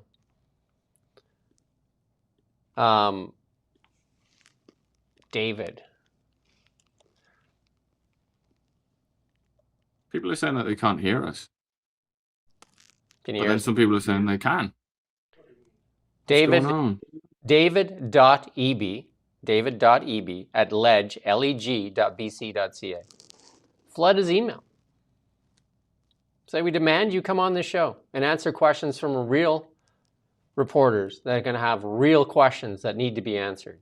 I've interviewed him before. He has no excuse. We're accredited media. There's no excuse to call us a non-whatever media outlet or whatever, call us white supremacists or whatever else he called, like he called Juno News or whatever. He's got no excuse. And by the way, that email is totally public. It's not like we're not giving away trade secrets. It's not like I got his email address. It's on the website. You can go on there. You can get all their email addresses because that's part of accountability. That's part of accountability. The bridge thing. Why can't we get it? Like, again, who owns the information? You do. You own the information. Why do the Liberals believe you don't own the information? Because it hurts the party. It hurts power, right? It makes them look weak. That's not a reason. Just give us the information. We're going to get the information from the Americans. I guarantee it. It's already contradicting what he's saying. And then the media is hoping that enough time goes by that it just kind of falls off the edge of the table. Good one. Here it is, ask the question. They asked François Philippe Champagne yesterday, and Champagne did that. Well, Canadians, they need to know that, that we know, that you know, that we know, that he knows, everybody knows. Play it. Prime Minister, we're looking for more information on the deal to open the Gordie Howe Bridge. Canada spent $6.4 billion to build it. Is the Canadian debt repayment on the bridge included as expenses before profits are split with the U.S.? Well, let me say, first of all, that we're very pleased that the prospect of the bridge reopening later this month. Good enough. That's just blah, blah, blah, blah. Here's Mackenzie Gray. There is an amazing part to that answer, though, where he says, we're not splitting the tolls of the bridge. Literally, the next sentence. You could even say it's a comma, where he says, but we have agreed to split net revenues. We're not splitting the tolls of the bridge. We're splitting net revenues. Where do the revenues come from? The tolls. That's what I mean. It's all there. It's literally all there all the time. And the reporters are just like, yeah, okay. So, yeah, no, not splitting. Oh, the headline, revenue. Not splitting. Revenue. Right. Not tolls. Revenue. This guy here is building himself a name here, Mackenzie Gray. Let's play his little clip here. He kind of summarizes it a bit. That's why I think it's going to be in here anyway. The terms around the Gordie Howe Bridge deal have been very confusing, but one thing the Prime Minister has been clear on, the U.S. wouldn't get any money until Canada was paid back for building the bridge. It's not splitting the tolls of the bridge. It is an agreement for 15 years to split net revenues. Splitting of tolls, any sharing of the toll revenue won't happen until all of the debt is repaid. But that revenue Carney references comes overwhelmingly from tolls. Money that despite Stop right there for a sec. Go back to Ian. Mackenzie Gray figured it out. Macca's figured it out. I mean, it's a toll bridge. Where else are the revenues going to come from? Seriously? Donations. Do you think, are they going to have a hot dog stand in the middle or something? But I mean, like, it's right there. But nobody calls them out on it, right? They're just like, he does after. But like, they could say, like, somebody should have said right there, can I interrupt you? It's not coming from the tolls, but where does the revenue come from? Can you explain what revenue you're talking about? Right? Pick it up there. It's a scam. It's wordplay, isn't it? It's like a lawyer. It's like being scammed by a lawyer or some insurance fraud or something like that. It's like the fine print. But this is an obvious scam where they're saying, oh no, the tolls go entirely to Canada, but then we split the revenue. Revenue comes from tolls. But that allows Mark Carney to stand up and say, oh no, it's revenue, not tolls. So I'll say this. Who's stupid enough to fall for this? Mackenzie Gray. Global's like cutting back everything. When you run out of work at Global, you can come to work for us because you're actually one of the few that's doing a decent job. So, when Global cuts you, or they cut you out of the parliamentary gallery, but like, keep it up, man. Keep it up.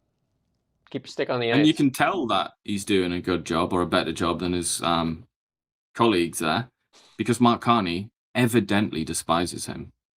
Look at the way it's not just, and so did Justin Trudeau, by the way. Justin Trudeau also disliked this man. So obviously they look at him as like somebody that's actually doing the job of a journalist. It's clownish. It's absolutely clownish. And the U.S. government has released details. Like, the only place we're going to get the details on this real deal is going to come from the Americans, because the Liberals are never going to release anything that embarrasses them. But again, they don't own the information. And a reporter should say that. Mackenzie, just say that. Like, you don't own this information. Why do you withhold it from the Canadian public? This is not your information. This is not about the Liberal Party. This is about Canada. You negotiated a deal. There's no national security interest here. There's nothing other than the protection of the party, and the party should not come first. And you should ask that question. Does the Liberal Party come before Canada? Because apparently it does. Should it, though? Well, also you have to ask, like, whose bridge is this? Is it our bridge, or is it the Liberal Party's bridge? I think we know what they think.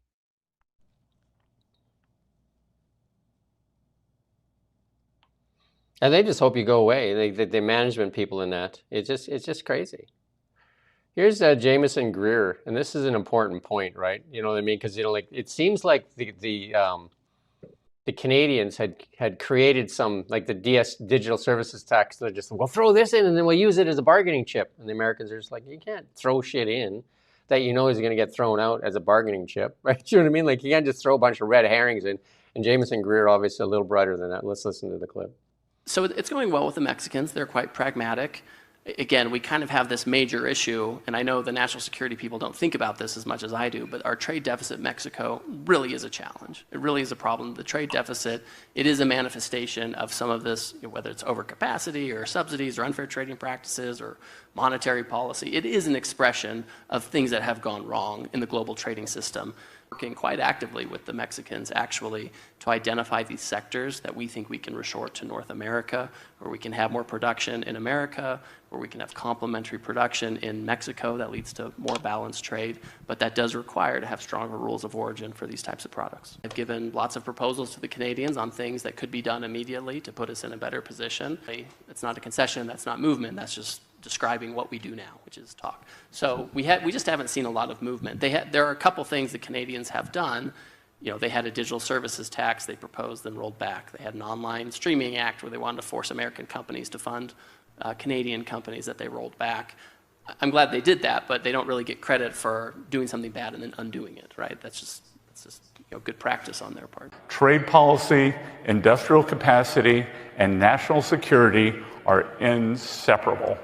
And to allow foreign dependencies to degrade any one of these domains is to allow them to define America's future. I don't get, like, I wouldn't get, like, kind of like, I don't want to use the word scared, but I would want to make sure I had my information correct if I went into the room with Scott Bassett. Like, I wouldn't want to go into a room unprepared with Scott Bassett, because I wouldn't want to come out of that room with, you know, like, holding my butt after the meeting. Do you know what I mean? Like, that guy is well prepared, and he's very strong on point. Like, I wouldn't go into a meeting like Dominic LeBlanc or something like that, you know, or Anita Anand, and think you're going to virtue signal that guy. It ain't going to happen. No. And I don't think it's going to happen to Greer either. Jameson Greer. Yeah, it ain't going to happen to that guy either. Like, you're not going to go in there and Mark Carney him. You're not going to word salad and spin around like, you know, like, these guys are just like, you know what, just like, you know, you're talking in circles, Mark. Like, you know, can you talk, like, coherently for a second, right? But I would say I don't find that particularly persuasive, what he just said there. Where he just said, he made it seem like it was an objective reality that the digital services tax is just stupid, and it's like, oh, you're not going to be rewarded for getting rid of that. It's a subjective view. Of course it is. The Liberals, the Liberal Party, thought that was a good idea. So I just don't think that suffices just to say, well, that was a stupid idea, so we're not going to, you know, the Canadian side could do that too.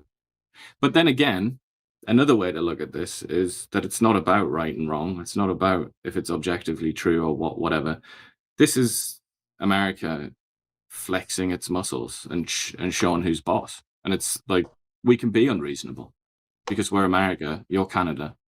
You need us more than we need you. So it's a kind of almost like it's bullying, a bit of tame bullying. On the other side of that, though, if we would act responsible and be reasonable, it would help. instead of Doug Ford dumping, whiskey on the podium and Wab Canoe pontificating, David Eby throwing out, you know what I mean? All these things make Canadian politicians look like influencers or just like silly, just absolutely silly. Like just talk dollars and cents.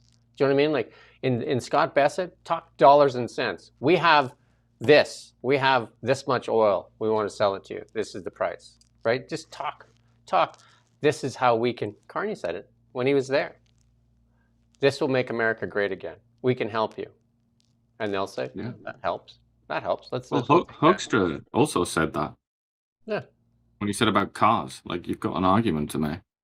Yeah. I've got to respond. Somebody with numbers for a username, has said now so many times, I know you're desperate to get my attention.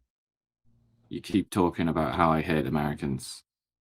I mean, if you really think that, I don't know what to say to you. If those are your comprehension skills, that you think that there's any evidence that I hate he doesn't. Americans. I'll vouch for it. God bless you, sir. If that's what you think, you need that blessing. Financial Post, this one here, Jack Mintz. How do we stop businesses and capital from heading south? Let's think. Let me think. How do we stop businesses from going south? I don't know. Like, we could fine them. We could, like what was that, Unifor? Was it Unifor, the trade union, that said we could take away all their capital and their equipment and their companies? We could do that. Yeah, I can't remember who that was. Yeah. It was a head of a union, though. It was a head of a union. She said that we just take away their stuff. That'll go well for certainty, because I'm sure the next company is like, hey, Canada's a great place, right? The key word there. Nationalize, yeah. The key word there is certainty, right? Incentify, certainty. No corporate welfare. Just say, hey, if you make an investment in Canada, we'll take away the regulatory burden, right? We won't make you spend years and years building something and then the last second take it away from you. Because there's plenty of examples of that. I don't want to go through it all. You can watch our past shows. You could just, like pipelines, mine sites, all kinds of things. Like just recently, example, Seabridge, the Seabridge mine in British Columbia. 15 years in, over $1 billion spent. 2 deals with 2 First Nations group. Another First Nations group of 60 people put their hand up and said, we didn't get talked to. And the judge said, stop work. Seabridge is in pain right now. But what do you think the other companies are saying? Not on your life. And we're going to invest in Canada 15 years later to get told. Because this capital they put in, billions of dollars, there's shareholders that want a return on that money. You know what I mean? It's not like, oh, they just it's like stupidity. How's that? And it was, by the way, it was the head of Unifor. You were right. Lana Payne. Just like a completely clownish comment, right? That's a communist comment. Yeah. Well, it's also kind of like tin pot third world country, like Egypt taking control of the Suez Canal or something. Venezuela did it. Look what happened to Venezuela. Venezuela just did it, right? And they're just coming out the other end. What is it, 30 years later? They're coming out the other end 30 years later. Paid 30 years of pain for that. The people paid that. A lot of people lost 90% of their wealth in Venezuela from that nationalization. 90%. And they pain. How many refugees left Venezuela? 8 million? Just the top of my head, I believe it's 8 million people fled Venezuela. Andrew Lawton here put this post up. Mark Carney claimed that a defense announcement today would create 6,000 jobs. Again, he leaves out small points. Listen up.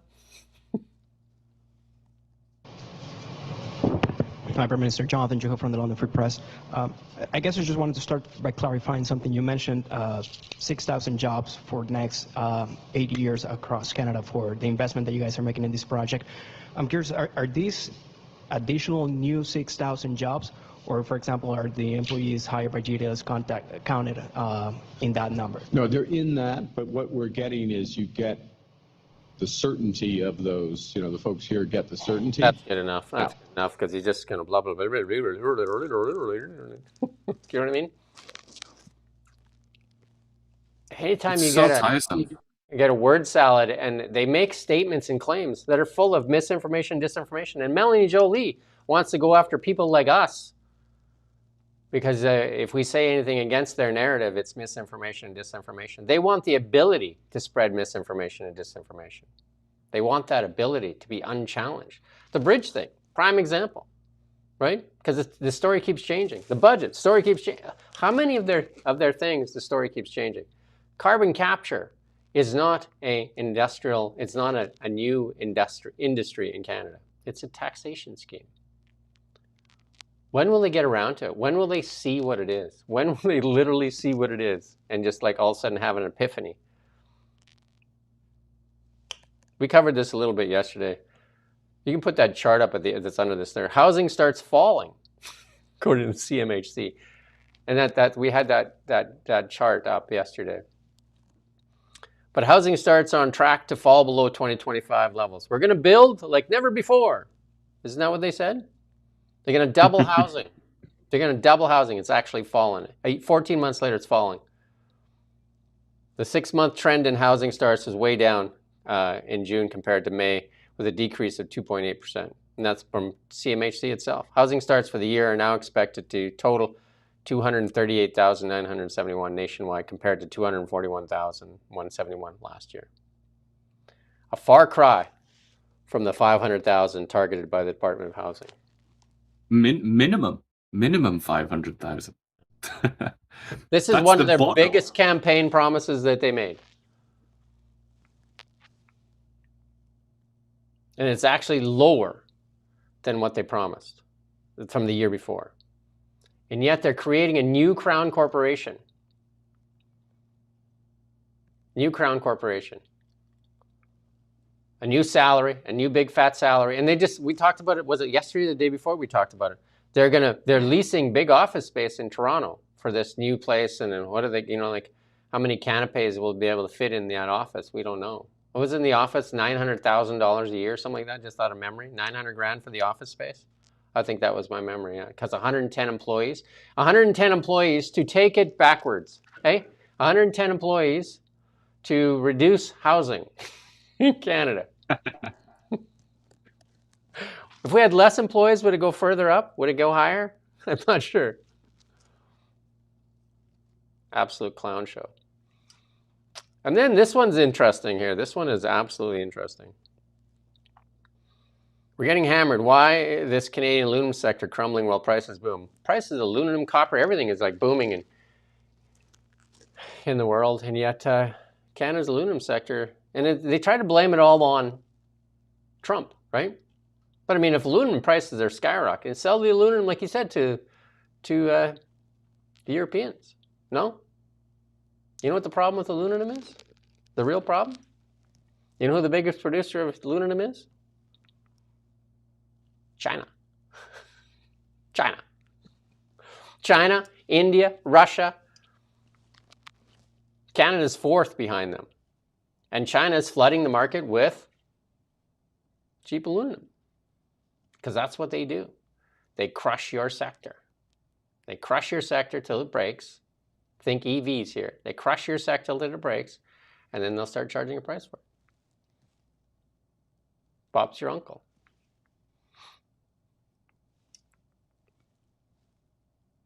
And they did this. They were doing the same thing in the United States. The United States did all their tariffs and that to protect their aluminum industry, their steel industry. Canada literally has tariffs on the Chinese steel too and aluminum. Literally has the same thing. Yet they bellyache that the Americans are putting tariffs on. Like bloody clown show. And they literally, companies are buying aluminum in Canada from China rather than from Canada. By Canada. I think is that not where the bauxite often comes from as well? I don't know where they source the bauxite. But...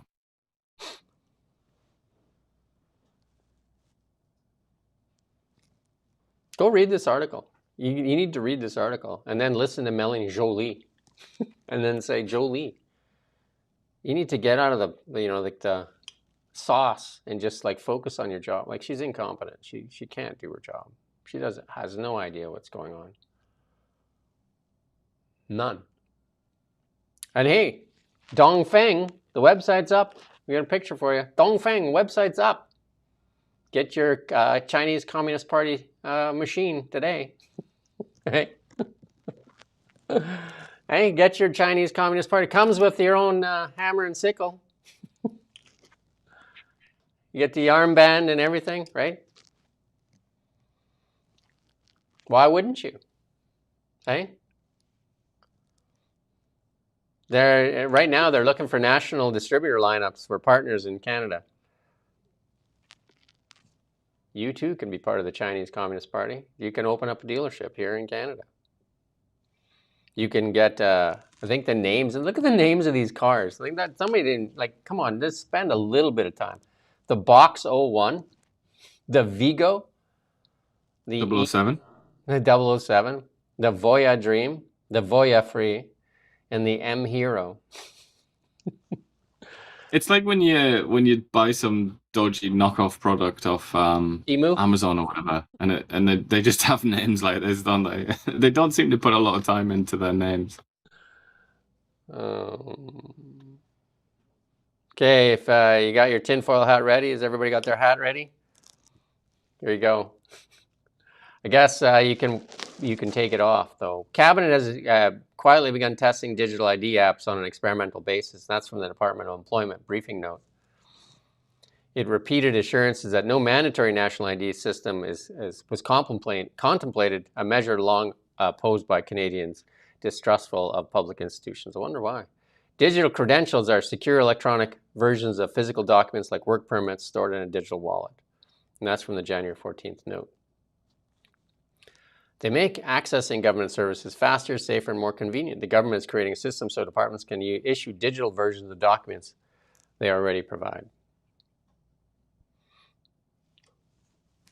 Well, I mean, the best example surely is the COVID vax, where you had to have it on digitally, basically. Then you had to show them. You had to show them that you were, you were part of the anointed. Clean. You were probably the clean and not the unclean. And then you get to laugh, and then then they should have made the people that didn't do it wear armbands or something. You know what I mean? So that we could see them, and then shame them in public. You know what I mean? Or they should have had a few tied up to squares so that you could buy tomatoes and tomato them. For anybody who thinks that I'm serious. That contained the vaccine inside of the tomato. I'm kidding. I refused to use my vaccine passport so that I could snub people. I mean, it was ridiculous. You could literally go into McDonald's or Costco, but you weren't allowed inside a restaurant. Because I guess the virus was only living in restaurants, not in McDonald's. So McDonald's, there was no virus there. McDonald's calls itself a restaurant, so you don't want to upset the McDonald's community there. But yeah, there were a lot of very strange contradictions on there. But that's a rabbit hole. Again, go to thereallybigshow.ca. There's a website there. You scroll down to the bottom, there's all the MP addresses. Said, I'm mad as hell. I'm not going to take it anymore. They need to give these bonuses back, like Doug made his MPs give it back. The Canada Post. Look at this chart here. Look at this chart. You tell me, if you look at that chart, that's Canada Post. The blue is when they made money. The red, not so much. Look at this chart and tell me where they deserve a bonus. Just one chart says it all. If I'm a CPA, I'd look at that chart and say, one thing says it all. Which one? Bonuses. And years starting in 2015. Oh, what happened around 2015? What literally happened in 2015? Suddenly there was a collapse in profits, and then it went negative. Something else happened around that time. And then so the bonus should be nope. And then the last year, when they took $31 million, it would be a hard F no. Right? Well, the actual conversation as well is about pay cut. Like pay cut. That's a pay cut. Like you're getting worse over time. You're literally getting worse. But on the contrary, that's not, they were striking for more money, weren't they? But I suppose that's the rank and file who they don't really have any input into the management or mismanagement of this organization. But, you know, a lot of the trouble, like because when I was doing the story in a more traditional journalistic fashion, and I was speaking to Canada Post, what they would say to me and everyone else is they would basically blame the workers. They say the workers won't work on weekends, and they won't, like, you know, they won't put the effort in so that we can compete with UPS and FedEx or whatever, all these other you know, all these other companies that do the same sort of thing. And because all the money's in parcels, but, you know, our staff won't work weekends, and they just, we can't compete. That was always their argument. But in that case, like I said to Dan Albers, it's like, do we need Canada Post then? In that case, if it's private companies are like eating their lunch and doing it anyway, is Canada Post necessary, at least in the sort of at the size that it is now? Andy Nain keeps kind of convinced us to move to the United States. We're going to keep fighting for a while. I do have an interview today at 12:30 with Lauren Cohen, an American lawyer, and talk about how you can move to the United States legally, not like this lady here, Caitlin Tracy, who's cooling her jets in a cell right now. It was interesting. Homeland Security put something on. I think DHS put something. I can't remember. Or the immigration. Like, there's a couple of them. They kind of make kind of jokes. I don't know if you've seen them. This one here, yeah, Homeland Security. I've seen. Caitlin Tracy is a criminal illegal alien from Canada who's charged with simple assault, neglect of child. Somebody said now she's 14, compounding crime and harassing communication. They literally filmed her. She filmed herself doing this action like it was going to be like a great TikTok moment or something. It was like there's something matter. Like something literally the matter with these people. Well, I mean, look at those eyes. Here's a clip somebody's put together. We can diagnose. Somebody clipped all her TikToks, but you can turn the sound off and until I'll tell you when to turn it back on. But there's a bit of a clip, and maybe she needs help actually. Yeah.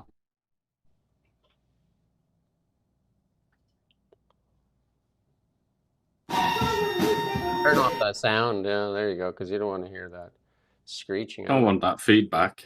It sounds like, is that supposed to be music? I'm not sure, but is that supposed to be a bra? I have no idea what that is. I think they may need help. Like, who's following? You know, I'm sure she is going to get help. She's going to get the most expensive now help play that. Play money now can the buy. sound. Put the sound there. Comment by Susie. I wanted to say hi. Hope everything's good in Toronto. So yes, as everyone has noticed, we are back in Jersey. We've been here for about 2 months trying to get our lives back together, trying to get jobs, trying to get a house. We have yet to get either one. Yeah, we've been focusing That's on good enough. That's good enough. That's painful enough. Because you know what a lot of companies do now? They look at your social media before they hire you. I'm thinking you're probably going to run out of job opportunities with that social media handle. And also being an illegal immigrant's not going to do you any favors at the interview stage. Well, maybe AOC can hire you as her campaign manager. I mean, let's be honest though, she's the least of the problems that the Americans have with illegal immigrants. Yeah. Some of the people in that country are just extraordinarily dangerous. Well, let's not excuse the hitting of a child there. So. Yeah. No, it's obviously she's the Americans are, you know, right to be very upset about this. Like an ideological enemy, somebody that's like an enemy of the United States who hit an American child. I'm going to bet. I'm going to go on a limb here that this got national attention and it's hit Trump's desk. I'm going to bet that young lady is going to end up in the White House talking to Donald Trump, the one that got smacked. I'm going to put my money on the line right there.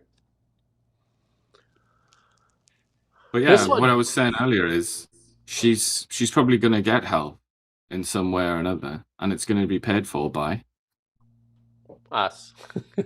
You. Just if you were wondering who's going to pick up the tab. Yeah. Anyway, this one here is Daniel Smith was trying to serve some flapjacks and somebody went unhinged on her. Let's listen to this. Do you like my shirt? Protect trans kids. So I'm just wondering, I'm just wondering about Alberta selling, like, you want to sell Alberta out to billionaires. Like, do you actually think the Epstein class is going to protect you when it all goes down? Wow, that's a lot of unconnected things together, and we are protecting. You are protecting the environment? Sure, so why are you putting through all these data centers without environmental, a lot of unconnected things there? You're selling us out to AI data centers. You're selling us out to AI. You just went on a separatist podcast. Why are you platforming Berta Proud Dad? I don't care if I use Facebook. You platform Berta Proud Dad, a separatist. You're a separatist. You're a fucking separatist. You don't care about us. You only care about selling us out for money. Look, you're fascist pancakes. You're a fucking fascist. You don't give a shit about any of us. You sold us out to corporations. That's good. That's good enough. That's enough, Kate. That's enough. I'm going to give a hint, though. Just a tip to her. Get the pancakes and the eggs first on your plate before you start. Do you know what I mean? Because otherwise, now you missed out on a meal. Get the pancakes and the eggs before you start your unhinged rant. And why is it always fascist? Why is it always fascist? And why is it always a woman? Why fascist pancakes? I'm so curious now. What a fascist pancake like? The pancakes like, I am not a fascist. I'm a bubbly pancake. What did pancakes have to do with fascism? I can't remember coming across that in my history degree. Can't remember the fascist pancakes. Was Mussolini a big pancake guy? Apparently. But no, this is whoever this is. I don't know. This just looks like. Is this a random Twitter profile or is this an actual person? I don't know. But what he says here, or she, is very germane. I think cuts to the what's important. Completely incapable of having civil conversations. Yeah. He's got a big X account, Mario. Mario's. How do you like if somebody's incapable of discourse? What do you do? Like, and how did they arrive at this sad state in life where they can't even exchange words with someone? They just lose. They're unhinged. They just lose their mind. They can't do it. So yeah. So Daniel, what's left for such people? Like just because Mark Zuckerberg is now an Epstein class, so anybody that has money now is part of the Epstein class. That's what I mean. They create labels. The media creates labels. Epstein is a label. MAGA is a label. What are some of the other labels? Fascist is a label, obviously. And then they have all this hatred that they bottle inside these labels. And then they just, with one swoop, they just stick it on you, right? They just stick it on you without knowing a damn thing about you, right? They just like stick it on you. And then just say that you're fascist, you're MAGA. I mean, the people that come here and call us MAGA all the time, I mean, just like what, or anti-Canadian and all this nonsense, right? All this bloody nonsense without like watching like a minute. Like much of our whatever our reporting is out there, basically it's there. You can watch. Well, we had a year of this stuff. Like, you can go back and watch it, right? You know. Tammy says she's hangry, and I think that might actually be it. Why else would you jealously shout about the pancakes unless you were really angry? Pammy, is get the pancakes and the eggs on the plate first before you lose your mind. Because now you got no pancakes and you got no eggs. You're just hungry. You're just hangry. You're going to be hangry as they usher you off. Pancake-less. Like, even wolf them down before you start, you know, like, and then go back in the line again. Make sure you got your pancakes and your eggs first. It's just silly. Just like, you know, it's not a preservationist. You know what I mean? Like, you're not actually feeding yourself first. You got to, first thing you got to do is get food. Just come on. What I'm interested in, does anybody outside of Blue Sky and Reddit actually encourage and applaud that kind of thing though? I can't, like, even her own side, so to speak. I can't imagine that they're. Well, there was two of them there. There was two of them there that were, you know, filming each other and, you know, going at each other there. Yeah. But who, like, really, who's down for that, you know? Like I say, some freaks on Reddit and Blue Sky and other, like, peripheral extremist corners of the internet.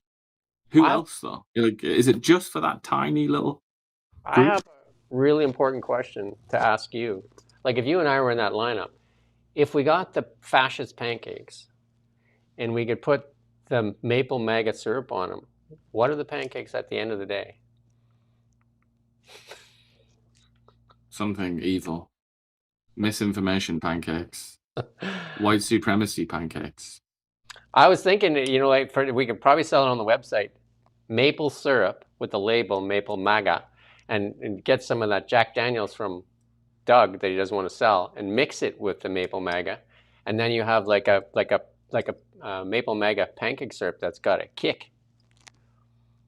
And maybe if she would have had a couple shots of Maple MAGA pancake syrup, maybe she wouldn't have been so unhinged. She may have just brought it down a bit, or she could have been jet fuel for her. Yeah.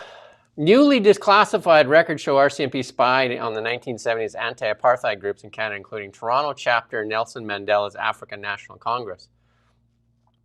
Police and secret memos describe participants as campus activists as Marxist, with a Marxist perspective. That's what Ian said that the other day. That it's the schools are infiltrated with all this stuff. The interesting part of this story is I think it talks about John Saul in here. There you go. Wait. One York University political scientist, John Saul, was identified as a hardcore member and vice chair of the Committee of the Liberation of African Colonies. Their jokes had anti-capitalism, anti-Canadian government humor, and that's from the RCMP informant. John Saul talked about bourgeois writers and journalists and petty bureaucrats in Canada. I think John Saul, he lives in Kelowna now, doesn't he? He's a writer, no? Is that the same John Saul? He's written books. Very popular author. I know. He used to write into us all the time. I don't know if it's him. Listen to this. I'm just fascinated by this line back at the top about how these people that were being monitored by the RCMP had an interest in third world affairs, and how they're pushing that as part of their radicalism. The exact same thing's happening today, is it not? Yep.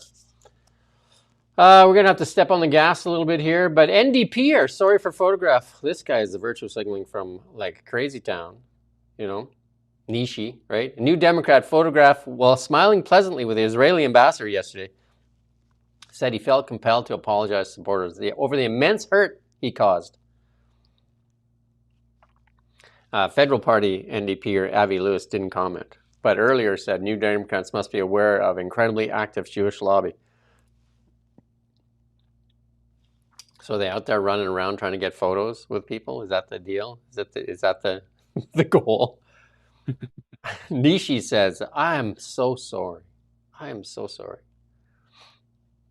The photo taken at the July 9th Calgary Stampede. That's what I mean. Everything to them is just virtue signaling and performative politics. Like this guy couldn't string together, you know, like how would he ever be responsible for the economy of Alberta? With the most important economy in Canada right now. This guy. I did have a point that I wanted to make when and I forgot about Steve McKinnon there when he was at the ports. Can you imagine, like instead of concentrating on the ports, we've given $1 billion almost to Gary. We got Gary here? Is Gary around? We got Gary. He's got $1 billion to take away your guns. Do you think Gary has the competence to spend that $1 billion properly? How much is cabbage cost these days? Do you trust Gary with $1 billion instead of working on the ports? This is what Gary's working on.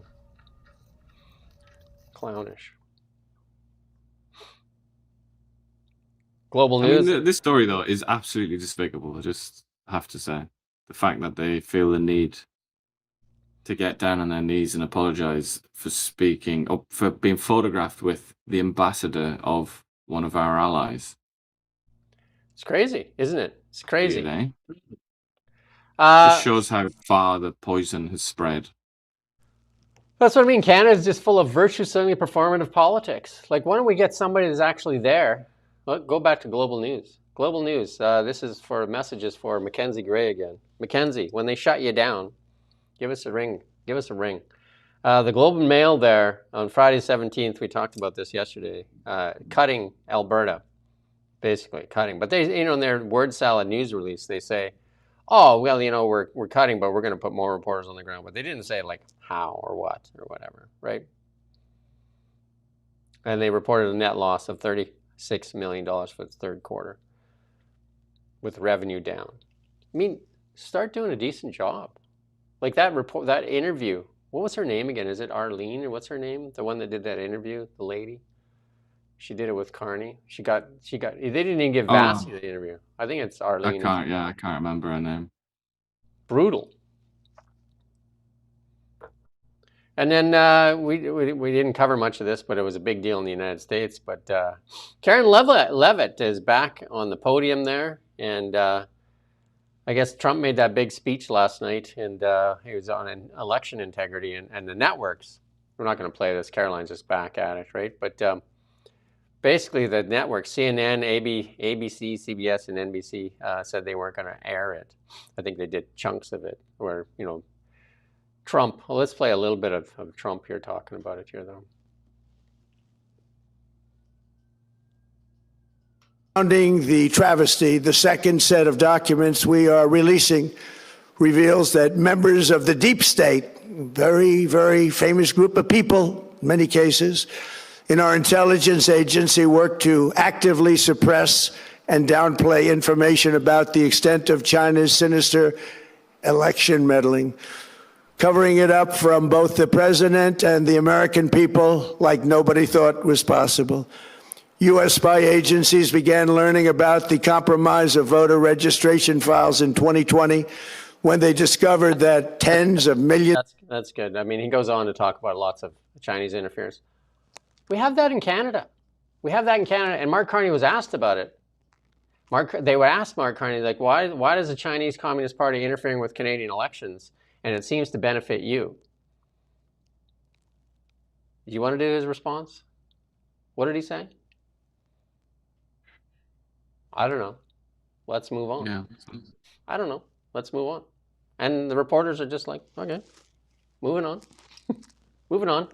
Sam Cooper's outlined tons of election interference, like high-level election interference in Canada.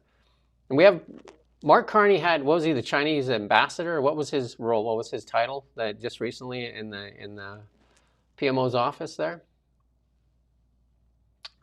Mark Carney just had a Chinese that was the foreign minister, wasn't it? Foreign minister in his office. And what did he tell the press? No questions. You can take photos. Just photos. No questions for the Chinese Communist Party. Would Donald Trump do that? Not on your life, right? Not on your life. No. Listen to this insanity. You think that Caitlyn was insane. Listen to Tim Walz. Listen to what he says. Listen to what he says. Did that make us any safer? Did that make the children that are left behind any more stable? Did it improve the idea that we can't all be judged by our worst day? And I want to be very clear, these are horrific crimes. They often are. Did that make... So this guy's getting deported for being a child molester. And Tim's sticking up for it. We shouldn't judge him based on his worst day, which happened to be raping a child. But isn't that what judge it is? When you commit a crime, that's your worst day, supposedly, right? Because you used to go to jail. If you murder somebody, that would be a day, wouldn't that a worst day? And you shouldn't get judged on your worst day? Literally, what are you saying, Tim? This guy could have been the vice president. That has more... everything before and after is, what, just chasing rainbows and picking daisies in the meadow. Everything else is okay, but then he raped a child, yeah, okay. But before and after, lots of daisy picking. He wasn't thinking about children during those daisy picking expeditions, was he? How can you have to ask yourself, how? There's still people that say that this guy should be vice president. They would have voted for these two. After he says something like that, they have more feelings for the criminal than they do for the victims. How do you explain it to the victim? Like that judge, Lou, I think his name is Lou, right? That said that they weren't even going to give that guy a house arrest and they didn't want to put him on the registry because it would hurt his immigration status. What about the young lady that was sexually assaulted? What do you say to her? Sorry about your bad luck? Like, the reason criminals face repercussions is to protect the people. So if the judge is actually there to protect the people, not to soothe over the hard feelings that the criminals are supposed to think. That's why we created judges in the first place, isn't it? Am I right? You studied that history. What was the point of a judge? So that people could be put in front of judgment for their crimes. You didn't go there for the daisy picking, did you, Tim? You know what I mean? Just like, oh, everybody shows up to judgment every day, and oh yeah, this guy did. He was picking daisies. Good to go. You can go. Like, that's what judges are for, to have repercussions for crime. That's what the criminal justice system is all about. But apparently, I still can't get over that framing of we can't judge people by their worst day. What do you mean? What about the victim? But literally, that's what it is. It was her worst day, wasn't it? It wasn't. Why are you talking about his worst day? What are you talking about, man? But literally, that's what the judgment is of the worst day. You committed this worst crime, so you get judged on your worst day. Fool. I wonder if somebody committed a crime on him, what he'd think. Oh, well, don't judge him on this worst day. He cut off both my arms and my legs. But hey, he's fine. It was his worst day. He had a really bad day. Didn't get any sleep. His coffee machine didn't work. I mean, okay, he raped a child, but he had a really hard day. You know, the media that platforms him and this clown, and then this is the best, the Democrats. And the Democrats and the liberals are looking like they're really linked here, as the PMO just put in a high-up Democratic operative next to his side. That doesn't look good either. Listen to this from Cuckoo Bananas. I think we had Melissa Lantzman on, and she defined that term for something, right? Cuckoo Bananas. This is Cuckoo Bananas, but it's two cuckoos and two bananas in one pod here. It's Rachel Mad Dog, Rachel Maddow. Is it Maddow or Mad Dog? I don't know. Rachel Maddow and Hillary Clinton here talking about China. Listen. Look at the Trump White House and say, well, you know, the Russians probably did help them, you know, to whatever extent we may not yet know. So we're not going to go there. We're going to do what they tell us. Imagine, Rachel, that you had one of the Democratic nominees for 2020 on your show. Mm-hmm. And that person said, you know, the only other adversary of ours who's anywhere near as good as the Russians is China. So why should Russia have all the fun? And since Russia is clearly backing Republicans, why don't we ask China to back us? I hereby tonight ask China. That's right. And not only that, China, if you're listening, why don't you get Trump's tax returns? I'm sure our media would richly reward you. Now, according to the Mueller report, that is not conspiracy because it's done right out in the open. So if after this hypothetical Democratic candidate says this on your show, within hours, all of a sudden the IRS offices are bombarded with incredibly sophisticated cyber tools looking for Trump's tax returns, and then extracts them and then passes them to whatever the new WikiLeaks happens to be, and they start being unraveled and disclosed. Nothing wrong with that.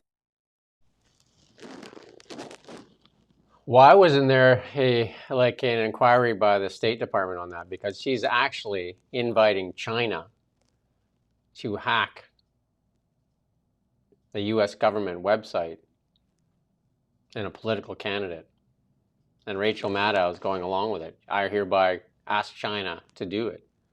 Like, literally, that's what's said on the air. And you wonder why China favors the leftist media in Canada and the United States. Wonder why. I just can't believe what a feeble argument that was from her. Just purely in like logical terms, it was a very silly argument. But she was capable. A lot of people praise her intelligence, and I'm sure she is intelligent to a certain extent. But she was capable of saying and doing really, really stupid things, like crazy. Like that right there. I don't know if it's like the that stress right or there. the pressure or something. Yeah, well, that's one Like example. that, right one there. example among a great many. Like the time, remember when she just I mean, this is truly stupid. But when she lied about landing in what was it? Serbia or something? I can't remember where. Somewhere in the Balkans. She said she landed under gunfire. Yeah. And obviously there was a video of her landing and there was no gunfire. Like, that's just stupid, isn't it? Yeah, Like she I also said, I had don't know, maybe it's like she servers, spread herself too thin the and she was too servers, stressed out. the mail, all kinds of stuff that she was part of. She's just not a very nice person. She's capable. Like, I mean, I think she's deviously capable. And let's not forget the PMO's office just appointed one of her top Democratic operatives that was beside her side, is now next to Carney as the chief operating officer in the PMO's office. Look at this too, China, the China connections. We had Sam Cooper on too. This is James Thorne, the economist here, put this up. Look, John Harold Rogers, 64, a former senior advisor to the Federal Reserve Board of Governors, sentenced today to 38 months in federal prison in connection with making false statements to federal investigators about sharing Federal Reserve information with the Chinese intelligence operatives. China is like all over the United States. And you know, Canada. Trump makes claims. A sitting president of the United States makes claims about China. There's evidence everywhere. They just put a mayor, I think it was a mayor in California, in jail as well for some Chinese connections. Like, it's everywhere, right? Yeah. It's everywhere. And the CNN is just like, we're not listening to that. We're not going to do it. What? Literally, what? There's evidence everywhere. Sam Cooper, just like everywhere. There's evidence in Canada's elections. Not listening. Andy Burnham there says he promised to be a pro-business prime minister, take power back to Westminster as he gets crowned leader of the ruling Labour Party. Well, we'll find out, won't we, Andy? Andy. He's sorry to disappoint anyone if they got their hopes up. Well, I doubt they do. But I mean, he is an empty vessel. There is nothing there. I mean, he gave a speech today to celebrate his victory as becoming Labour leader, and it was such a vacuous speech. It was so empty, and he even had to say, like, "I've got a plan. I know what I'm doing." It's just like, you know. You got to say that from the back of your throat. It's like that old saying, isn't it? It's like that old saying, like, if a woman has to say that she's beautiful, then she ain't beautiful. If a politician has to say, "I've got a plan," he's not got a plan. He's completely, he's out of his depth, and I'm laughing, but really inside, I'm weeping. We got a salute for you, and we've been mean to Dougie in the past, call him Flip Flop Forward. So let's hope Flippy doesn't flip on this, and he's calling into account his MPs to pay back the money. Let's see some follow through. Let's call you follow through Ford, huh? Let's do it, Ford. Maybe we should try phoning him, because that's a good one to phone him on. You got his number. Let's phone him up. Let's see if we can get him on next week. That's a good excuse. I'll give him a call. Dougie, all right. We've beat you up a couple times, but hey, this time we want to salute you, right? Go get him, Dougie. Get the money back. Get the money back. But at this day in history, it was and I said to you in the beginning of the show, this day in history, that green lady there with the shrieking Mr. calling for the Mickey Mouse Club. Can you play her again just for a second, just to show you the Mickey Mouse Club? Welcome to the Mickey Mouse Club. Mickey. Disney. Not that one. No, up by the top there. The green lady, way up there. Mickey Mouse has got quite a sort of reassuring, pleasant voice, though. MICKEYMOUSE. Do you watch the Mickey Mouse Club? Probably not, eh? I watched it when Annette Funicello was on it. You can play this clip here, though. Play this here, this opening. In 1955, Disneyland opened. Disneyland, Southern California's $17 million playground dedicated to children, both young and old, opened its gates to the public today. These pictures were taken yesterday by Channel 8 cameraman Mel Forbes during a special preview showing of the Wonderland to invited guests. Views from a helicopter show the huge 60-acre playland. The park is the brainchild of Walt Disney and includes such creations as a Mississippi River showboat, a horse-drawn trolley, and Snow White's castle. 30,000 persons streamed through the park at this initial opening, and one had all he could do in some instances to keep from being crushed. But visitors, some of them familiar to many, like Eddie Fisher, accepted the inconvenience. From 4:30 to 6 o'clock in the afternoon, a live ABC telecast brought opening ceremonies to folks across the nation. Yeah, it was like, it was a bit of a mess, I guess, though, too. You know, fake tickets, and, you know, the crowd, they were expecting 15,000 people. They got like 28,000. And they only charged $5 back then. Wow. Oh, no, it was an opportunist that charged $5 to use a ladder to get in over the wall. See? That's an entrepreneur. And, yeah. And back then, they had scorching heat. And guess what? CBC, remember that article in Manitoba, the roads were melting? CBC? Listen to this. This is 1955. Anaheim hit with 100-degree weather, 38 degrees that day, one of the hottest days of the summer. And asphalt on Main Street softened. Uh-oh. What happened to your hair? Women's heels sank into it. Imagine if that happened today. Then they would say climate change is a misogynistic phenomenon. No water, food shortages, and plumbing woes.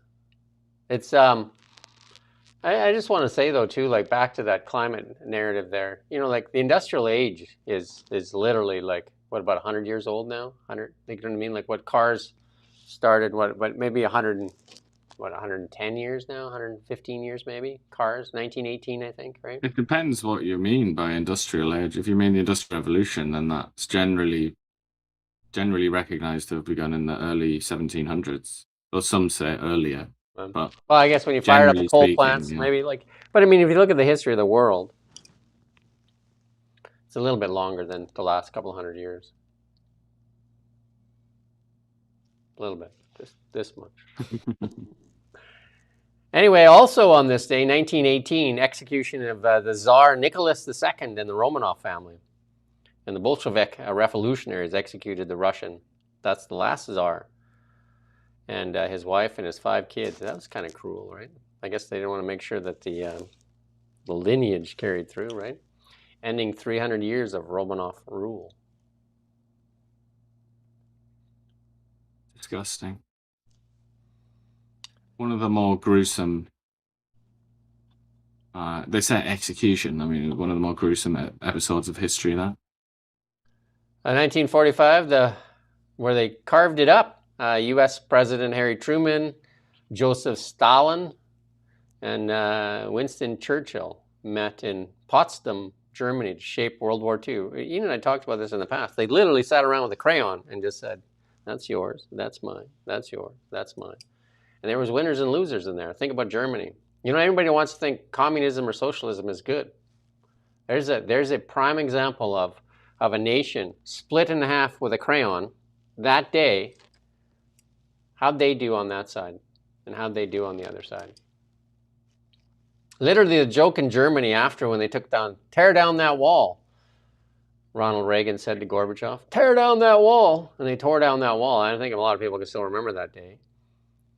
And the joke was, how do you find your Mercedes if it was stolen in West Germany? Well, it's in East Germany. Because they didn't have those kind of fancy cars, and they're just looking over there and just like, how'd you get all that stuff, right? How'd you do so well? Because the West Germans were fairly wealthy, and the East Germans didn't have a lot. So there was a lot of equalization, as you could say it, and the Germans were not happy about it for a long time too, right? Do you know what I mean? Still aren't happy about it. They had to lift the East Germans out of poverty. They still complain about it, especially now, because the real heartland of the AfD, Alternative for Deutschland, their heartland is East Germany. So a lot of the Western socialists and Green Party voters and liberals and whatever, they say, like, we spent all this money and now they just vote for these people that we don't like. Same thing in Finland. Finland was ruled by the Russians, the Ruskies, for a long time. And then, you know, Finland got its country back. And there was an island, I can't remember the name of the island now, because I was in Finland for a bit. And there's an island there between Russia and Finland. And Russia wanted to give the island back. And the Finnish said, nope, I'm not taking it. And they're literally saying it was yours. And the Finnish was like, nope, no thanks. Because the people on that island were dirt poor. And Finland has a thing where you have to lift people up to a basic level. And they're just like, we're not doing it. Because it would be too much money. So the Finnish are saying, no, that's yours. You messed it up, you're keeping it. And the people there are just like ping pong ball, right? There was a similar discussion about Kaliningrad, or used to be Königsberg, East Prussia, a German territory that is bizarrely owned by Russia. But when when the Soviet Union collapsed, that was talked about. It's like, okay, so who's going to have that then? Who's going to have East Prussia? Who's going to have Kaliningrad? And nobody took the responsibility. So now you look at a map of Europe, and inexplicably in between Poland and Lithuania is Russia, and they obviously use that to dastardly effect. Yeah, literally, someone said the left ate the crayons. Might be some of the reason that maybe some of them were eating the crayons, because I was on the left at one point. I thought I was anyway. And again, Jean Chrétien, we did a thing. And here, Ian, I think Ian was like way over there on the left. Big Lenin guy. Lenin. Not John either. And not John. Oh, I was that too. Maca guy myself now. John was a little bit out there as well, though. John was a bit of a lefty too.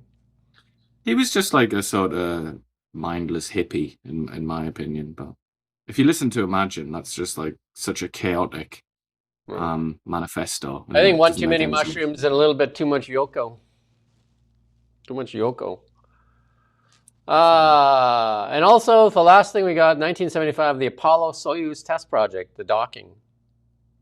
We talked about the launch the other day, and now the docking. The big detente in space.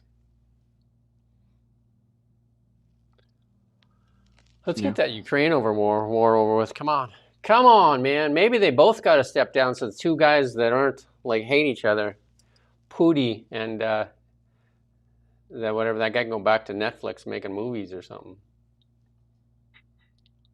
I don't know. We got more though later. We got more.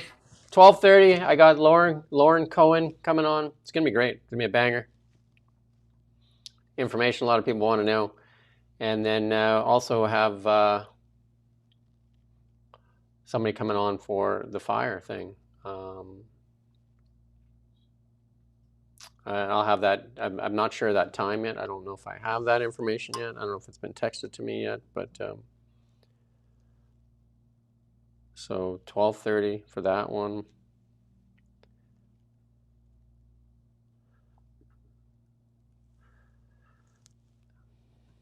Somebody's just saying it is video and audio.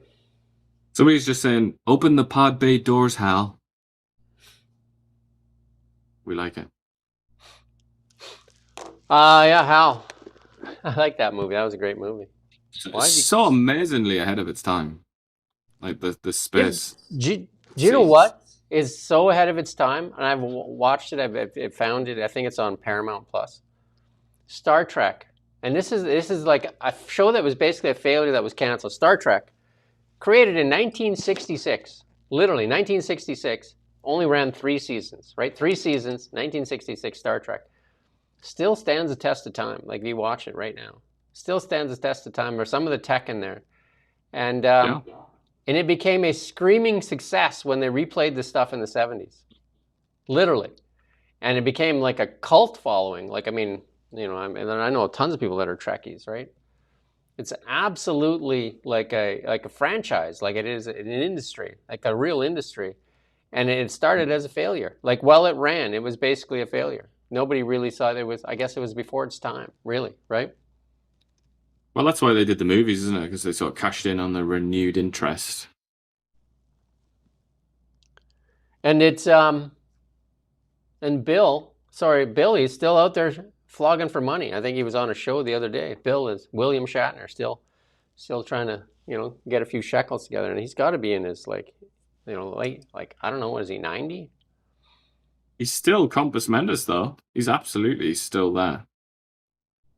We are interviewing a wildfire guy. I'm just waiting for the time commitment here. Somebody said we need to do a wildfire guy. We're doing the guy that BC is burning. I think his name is Murray. So I'm just waiting for the confirmation on the time. I have to check my mail on that. But so I'll let you know as soon as I know. But 12:30, I'll be back. I'm going to take a bit of a break here. 12:30, I'll be back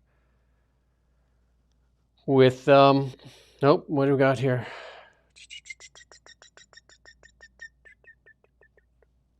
$1:30 sounds like it. 1:30 with Murray. So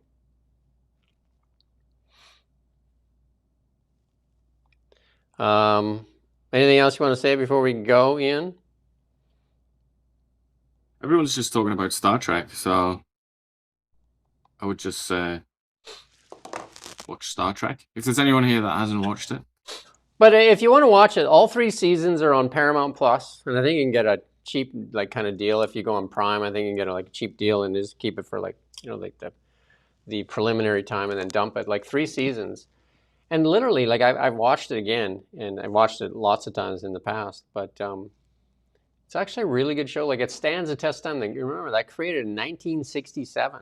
Some of the science fiction stuff, it doesn't look awkward. It doesn't look like a bad PBS science fiction show. I remember you watched some of those science fiction ones on PBS. They were so bad. Damn it, Yeah. Jim, I'm a doctor.